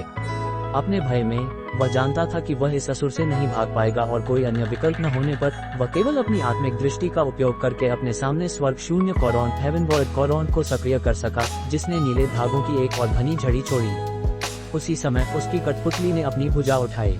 गरज के एक विस्फोट में सुनहरी बिजली के साथ चमकती हुई एक हरी रेखा काले हाथ की ओर बढ़ी। स्वर्ग शून्य कौरौन से उत्पन्न नीले धागे अत्यंत मजबूत थे, लेकिन जायान ने इसकी कलाकृति अंकन तकनीक की केवल पहली परत की साधना की थी। चूंकि कौरौन की शक्ति का केवल आंशिक रूप से उपयोग किया गया था, यह असुर हाथ को केवल एक पल के लिए रोक सका, इससे पहले कि वह टूट गया। हरी रेखा ने तब असुर हाथ पर प्रहार किया, उसे चीरते हुए और अपने रास्ते में 1 मीटर बड़ा छेद छोड़ दिया, लेकिन एक काली चमक में हाथ खुद को वापस जोड़ लिया। असुर हाथ बिना किसी बाधा के जायान पर गिरा और उसे पकड़ लिया और फिर शक्ति लगाकर मुट्ठी बनाई और नीली रोशनी का विस्फोट फट पड़ा, जिसमें जायान पूरी तरह से कुचल गया। असुर ने संतोष के भाव के साथ अपनी पकड़ ढीली की और फिर अपने मुक्त हाथ से स्वर्ग शून्य कौरौन को बुलाया। लेकिन इससे पहले कि वह ऐसा कर पाता, जोरदार गर्जना हुई और हवा में से चांदी की बिजली की चमक हुई। कई चमकने के बाद जायान 100 मीटर दूर फिर से प्रकट हुआ। उसका चेहरा मौत के समान पीला पड़ गया था और उसकी जादुई शक्ति समाप्त हो चुकी थी। असुर की पकड़ में मौजूद धूल धूसर शब्द नीली रोशनी की बूंदों में चमका और एक छोटे तांत्रिक पत्र में संघनित हो गया। इसके प्रकट होते ही ये खुद को लपेटकर गायब हो गया और फिर जायान के सिर के ऊपर फिर से प्रकट हुआ। मध्यम चमकता हुआ तांत्रिक पत्र स्वर्गीय तांत्रिक पंथ के संस्थापक का आत्म रूप तांत्रिक पत्र स्पिरिट फॉर्म तालिस्मैन था। इन वर्षों में इसे पूरी तरह से परिष्कृत किए बिना भी आत्मा वशीकरण तांत्रिक पत्र स्पिरिट सबजुगेशन तालिस्मैन की सहायता और तांत्रिक पत्र के उपयुक्त लकड़ी गुण के साथ वह इसे अपने शरीर के स्थान पर प्रतिस्थापित करने और मृत्यु से बचने में सक्षम था। दूसरों ने इस दृश्य को चौंकाने वाला पाया, लेकिन केवल असुर ने उपहास किया और उसने जायान की ओर अपना हाथ एक बार फिर उठाया और अपनी उंगलियां मोड़ी। जायान का दिल ये देखकर धंस गया। अब जबकि उसने अपनी जीवन रेखाएं समाप्त कर दी हैं, वह एक और हमले का प्रतिरोध करने में थोड़ा भी विश्वास नहीं रखता था। असहाय होकर उसने अपने दांत पीसे और स्वर्ग शून्य कौरौन में अपनी जादुई शक्ति के अवशेषों को डाल दिया, जिससे यह आकार में बहुत बढ़ गया और उसके सामने खड़ा हो गया। उसी क्षण सुनहरी बिजली और बैंगनी लपटें उठी, जो उसके शरीर को व्यर्थ में लपेटे हुए थीं। कठपुतली भी धुंधलाकर उसके सामने आ गई। उसने अपने हाथों को जोड़ लिया और उसके चारों ओर इंद्रधनुषी प्रकाश चमका, जिससे ये खुद को एक सुरक्षात्मक जादुई खजाने में बदल गई। माया राक्षसी ने जायान की कार्यवाही पर तिरस्कार की दृष्टि से देखा और आराम से अपनी उंगलियां झटकीं। इस क्रिया के बीच में माया राक्षसी के सामने अचानक कई चांदी की रोशनियां धुंधलाकर प्रकट हुईं। सफेद प्रकाश की गेंदें तेजी से फटी और असुर के हमले को बाधित किया। जब माया राक्षसी इस घटनाक्रम से विचलित हुई तो उसके और जायान के बीच में कुछ प्रकट हुआ। एक सफेद वस्त्र पहने हुए एक आकृति, जिसके 2 नुकीले कान और कमर तक के चांदी के बाल थे, एक ठंडी अभिव्यक्ति के साथ असुर का सामना कर रही थी। तुम हो? असुर ने आश्चर्य की अभिव्यक्ति के साथ उस आकृति को घूरा। जब जायान ने उस स्त्री की पीठ को देखा तो वह चिल्लाए बिना नहीं रह सका, चांदनी। जब चांदी के बालों वाली स्त्री ने उसे सुना तो उसने धीरे धीरे अपना सिर मुड़कर एक सुंदर भावशून्य चेहरा प्रकट किया। उसकी 2 मुलायम काली आंखों ने जायान को एक अपरिचित सनसनी दी। उस स्त्री ने जायान की ओर एक ठंडी नजर डाली और फिर उसकी दिशा में अपनी हथेली झटकी। प्रतिवर्ती क्रिया के रूप में वह अनजाने में एक तरफ झुक गया। एक अंधा करने वाली चांदी की रोशनी की रेखा उसके कंधे को छूकर गुजर गई। उसके शरीर को घेरने वाली दिव्य वज्र विनाशक बिजली और बैंगनी शिखर लपटें छूकर गुजर गई, थोड़ा सा भी प्रतिरोध करने में असमर्थ थी। एक बर्फीली सनसनी उसे छूकर गुजरने का अनुभव करते हुए उसका चेहरा बहुत बदल गया। मैं चांदनी कबीले की महान राजकुमारी लिरिना लिंगलोन हूँ। मुझे पता है कि तुमने मेरे आत्मा खंड के साथ क्या किया है। अगली बार जब तुम मुझे चांदनी बुलाने की हिम्मत करोगे तो मैं तुम्हें मार दूंगी, उसने कठोरता से कहा। हालांकि जायान ने अभी के लिए अपनी जान बचा ली थी, लेकिन उसका चेहरा एक बदसूरत अभिव्यक्ति में विकृत हो गया। ये कहने के बाद चांदी के बालों वाली स्त्री ने उस पर कोई और ध्यान नहीं दिया और अपनी नजर माया राक्षसी पर केंद्रित की। हमला शुरू करने के बजाय माया राक्षसी ने अपनी आंखें संकीर्ण की और पूछा, चांदनी कबीला, क्या इसका उस बूढ़े भेड़िया सम्राट ओशो से कोई लेना देना है? राक्षस पितामह भेड़िया सम्राट मेरे आदरणीय दादा हैं। ओह, तुम उनकी पोती हो। माया राक्षसी ने त्योरी चढ़ाई। स्पष्ट रूप से यह जवाब अप्रिय लगा। तुम उन्हें जानती हो। लिरिना का चेहरा बदल गया और उसके स्वर में अजीबता आ गई। नहीं, हमने आत्मिक लोक में एक पिछले अभियान के दौरान कई बार लड़ाई की थी। मैं उनकी गर्जन चंद्रकला हाउलिंग मून आर्ट्स की प्रशंसा करती हूँ, माया राक्षसी ने धीरे धीरे जवाब दिया। लिरिना ने ये सुनकर भौहें उठाई, लेकिन चुप रही। माया राक्षसी एक पल के लिए रुकी और धीरे धीरे प्रस्ताव दिया, चूंकि तुम उनकी वंशज हो, मैं तुम्हें जाने दूंगी। यह मेरे लिए उचित नहीं है कि मैं अपने जूनियर्स को धमकाऊं, लेकिन तुम्हें अपने दादा के नाम पर वचन देना होगा कि तुम इस लोक में मेरे आत्माखंड की कार्यवाहियों में बाधा नहीं डालोगे। तुम मुझे जाने दोगी? लिरिना ने उपहास किया और स्पष्ट रूप से कहा, पवित्र पूर्वज माया राक्षसी, क्या तुम्हें नहीं लगता कि तुम बहुत घमंडी हो? इतनी मात्रा में शुद्ध असुर ऊर्जा केवल तुम्हारी आत्मिक दृष्टि के 10वें हिस्से को प्रकट करने की अनुमति देगी। मैं क्यों भागूं? माया राक्षसी का चेहरा धंस गया और उसने क्रोध में चिल्लाया, ये तुच्छ देवता परिवर्तन के अंतिम चरण का शावक, जिसके पास शरीर भी नहीं है, मुझ पर नीची दृष्टि डालने की हिम्मत करता है। तुम्हें नहीं पता कि अच्छा क्या है। यहाँ तक कि मेरी आत्मिक दृष्टि का 10वां हिस्सा भी तुम्हारे अस्तित्व को नष्ट करने के लिए पर्याप्त से अधिक होगा। मैं तुम्हें शरीर और आत्मा दोनों में समाप्त कर दूंगी। ये कहते हुए माया राक्षसी ने अपना हाथ उठाया और हवा को पकड़ा। उसकी उंगलियों से बिजली की कड़कने की आवाज सुनाई दी, मानो वे स्वयं अंतरिक्ष को पार रही हों।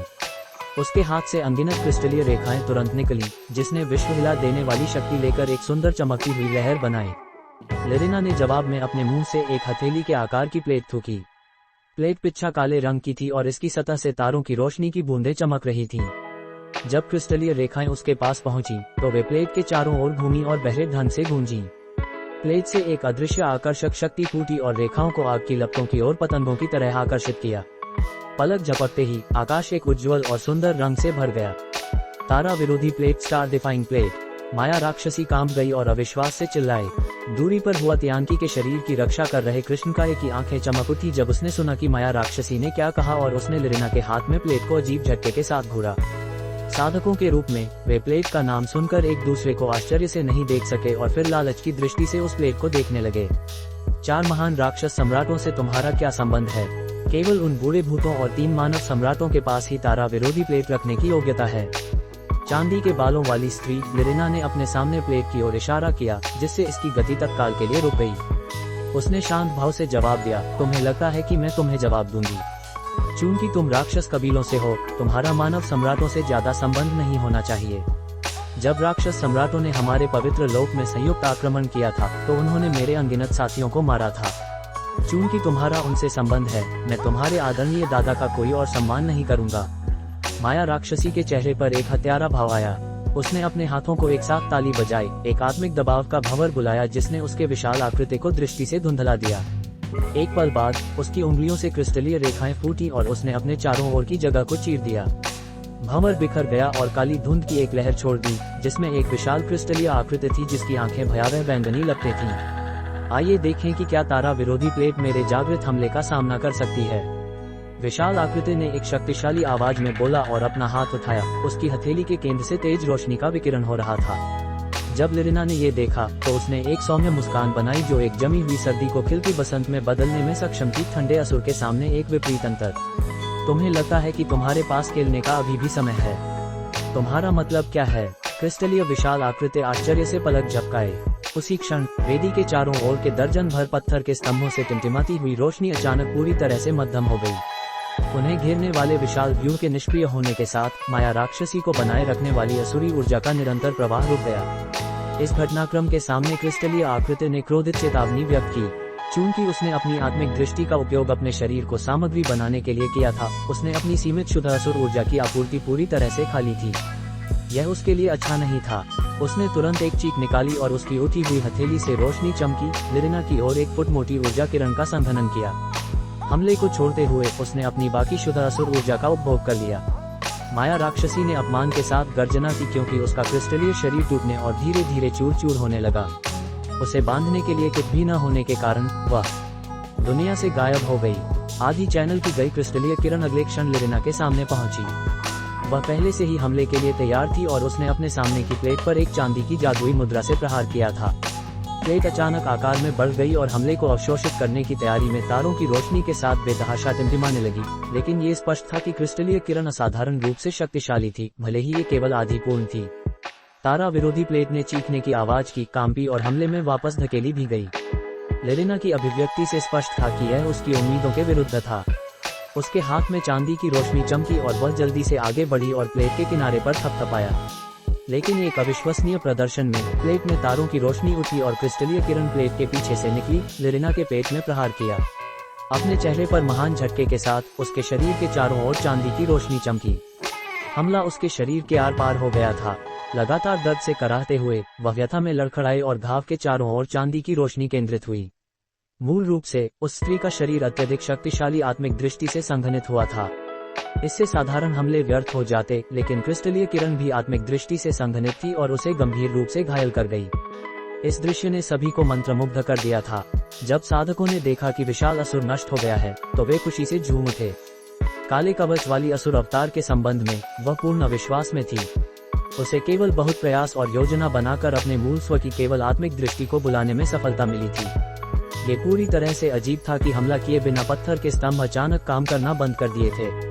संदेह से भरकर स्त्री ने स्तंभों के आधार की ओर अपनी नजर दौड़ाई, फिर उनमें से एक पर परख के लिए प्रहार किया। जमीन अचानक कांपने लगी और देखने में बरकरार स्तंभ एक एक करके गिरने लगे। घटनाओं के इस अजीब मोड़ ने सभी का ध्यान खींचा। जो स्तंभ गिरा था उसका आधार दांतेदार और छेदों से भरा हुआ था, मानो उस पर चींटियों ने चोंच मारी हो। उसका चेहरा और धंस गया और उसने जमीन पर भयंकर प्रहार किया। एक गड़गड़ाहट वाले विस्फोट ने पृथ्वी को हिला दिया, जिससे 10 मीटर गहरा गड्ढा बन गया।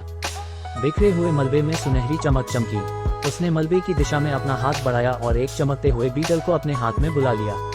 उसने चमकते हुए बीटल पर एक नजर डाली और आश्चर्य से चिल्लाई, स्वर्ण भक्षक की, तुमने उन्हें जमीन में दबा दिया था। उसने दूरी पर लिरिना को भयंकरता से घूरा। लिरिना ने उपहास किया और अपने पेट के घाव से हाथ वापस खींच लिया। चांदी की रोशनी चोट के साथ मध्यम हो गई थी। महासागर पितामह ने अब स्थिर प्लेट को देखते हुए अचानक कहा, तारा विरोधी प्लेट, क्या ये वह पौराणिक खजाना है जो लोगों के बीच की सीमाओं को नकारता है, जिससे कोई भी उन्हें पार कर सकता है? कृष्णकाय ने अपने सामने रक्त ब्लेड बुला लिया और भयानक स्वर में कहा, सहचर महासागर, ऐसी व्यर्थ भ्रमों पर अपने विचार बर्बाद मत करो। सहचर कृष्णकाय मजाक कर रहे हैं। विद्युत मेघ ने हंसी हंसी, ऐसे विचारों को मिटा दो। असुर को अभी तक हराया नहीं गया है। उसने अपनी मुख्य आत्मा को बुलाने के लिए अपनी बहुत सारी असुरी ऊर्जा का उपयोग किया होगा। जादुई व्यूह के विनाश के साथ यह एक प्रमुख अवसर है। सहचरों, चलो साथ मिलकर हमला करें। जब माया राक्षसी के अवतार ने ये सुना तो उसने उपहास किया। महासागर पितामह के चेहरे पर कठोर अभिव्यक्ति दिखी और उसने जोर से चिल्लाया, असुर, तुम्हारे पास हास्य का बहुत कम मौका है। चूंकि असुर पूर्वज अब इस दुनिया में नहीं है, क्या तुम मानती हो कि तुम हमारे खिलाफ खड़े रहने का मौका है? हे, अगर तुम सच में ऐसा सोचते तो हम पहले ही लड़ रहे होते। न केवल तुमने अपने खजानों को समाप्त कर दिया है, बल्कि मुझे डर है कि तुम्हारी जादुई शक्ति भी कम हो रही है। फिर भी क्या तुमने सोचा था कि जादुई व्यूह केवल इसलिए बेकार हो जाएगा क्योंकि तुमने उसके कुछ स्तंभों को नष्ट कर दिया? उसने उपहास किया और उसका शरीर अजीब तरह से वेदी पर स्थित पत्थर की स्लैब के सामने विकृत हो गया। उसने अपना हाथ उसमें सन्निहित ड्रैगन कॉल क्रेस्ट के विरुद्ध रखा। स्लैब काली रोशनी से चमकी और कांपने लगी। उसी समय टूटे हुए पत्थर के स्तंभों से काली हवा चली, काली हवा के स्तंभ बनाते हुए। इन काले स्तंभों ने जोरदार गुंजन किया और शेष पत्थर के स्तंभ जादुई व्यूह को एक बार फिर सक्रिय करते हुए जल उठे। जल्दी इसे रोको। जब महासागर पितामह ने ये देखा तो उसका चेहरा बहुत बदतर हो गया। बिना किसी और विचार के उसने उदित आकाश तलवार सोरिंग हेवन स्वॉर्ड को बेतहाशा लहराया, कई गहरे पीले तलवार के वार छोड़ते हुए जैसे ही वह वेदी की दिशा में उड़ा। कृष्णकाय और विद्युत मेघ पीछे नहीं रहने की हिम्मत कर सके और उनके पीछे चल पड़े। भैरवी हुई लिंक ने अपने हाथ में विशाल कुल्हाड़ी लहराई, चांदी की रोशनी के कई चक्र छोड़ते हुए और फिर उनके साथ गोता लगाया। रजत नेत्र की आस्तीन कांप उठी, लाल अर्धचंद्र की एक जोड़ी प्रकट हुई जिन्होंने भी हमला किया। पिछले नरसंहार के बाद सभी साधक क्रोध में आ गए थे, डरते हुए कि असुर एक बार फिर सील को खोलने और भयानक अस्तित्व को फिर से बुलाने में सक्षम हो जाएगी। दो असुरी ऊर्जा के अवतार एक बार फिर खुलकर निकले। वेदी के पास आत्मिक प्रकाश और असुरी ऊर्जा मिल गए, जो आने वाली एक और महान लड़ाई का संकेत दे रहे थे। इस सब के दौरान दो लोगों ने अभी तक कोई कार्रवाई नहीं की थी। वे 30 मीटर की दूरी से एक दूसरे का सामना कर रहे थे। तुमने क्या कहा? जायान का दिल एक अप्रत्याशित संदेश सुनकर धंस गया। लेरेना ने उसे शांत भाव से देखा और दोहराया, मैंने कहा कि मुझे अपना स्वर्ग शून्य कोरोन उधार दो। जायान ने अपनी आंखें संकीर्ण की और फुंकारा, मैं पूछ रहा हूँ कि क्यों? हालांकि उसे नहीं पता था कि चांदनी की कितनी यादें उसके पास हैं, लेकिन वह स्त्री अब एक पूर्ण अजनबी थी जिससे सावधान रहना था। उसने अन्य साधकों की ओर एक नजर डाली और उदासीनता से कहा, मैं उड़ान भरने वाले आकाश मंदिर सोरिंग स्काई टेम्पल के पवित्र पशु अवतार का उपयोग करना चाहती हूँ। वह पशु आत्मिक लोक में एक प्रसिद्ध और महान व्यक्ति का है। अवतार मेरे लिए एक उपयुक्त शरीर है। अगर मुझे एक मानव शरीर में प्रवेश करना पड़ा और उसमें लड़ना पड़ा तो मुझे काफी नुकसान होगा। मैं नहीं दूंगा। लेरेना की उम्मीदों के विरुद्ध जायान ने एक स्पष्ट इनकार कर दिया। उद्धरण चिन्ह ... क्या? उसकी आंखें ठंडी हो गईं और उसके स्वभाव में शत्रुता उभर आई। जायान ने उस स्त्री को घूरा, चूंकि माया राक्षसी की आत्मिक दृष्टि अब मौजूद नहीं है, मुझे कुछ और करने की आवश्यकता नहीं दिखती। क्या तुम मरना चाहते हो? लेरेना ने बिना किसी गुस्से के मुस्कुराए और अपनी एक उंगली उठाई, 1 इंच लंबी क्रिस्टलीय रेखा पैदा की। यह आकार में उतार चढ़ाव करती थी, मानो फायरिंग की तैयारी में। तब वेदी की दिशा से एक चीखने वाली आवाज सुनाई दी। असुरी ऊर्जा उबल पड़ी और उसमें से 3 सिर वाला और 6 भुजाओं वाला एक विशाल असुर प्रकट हुआ।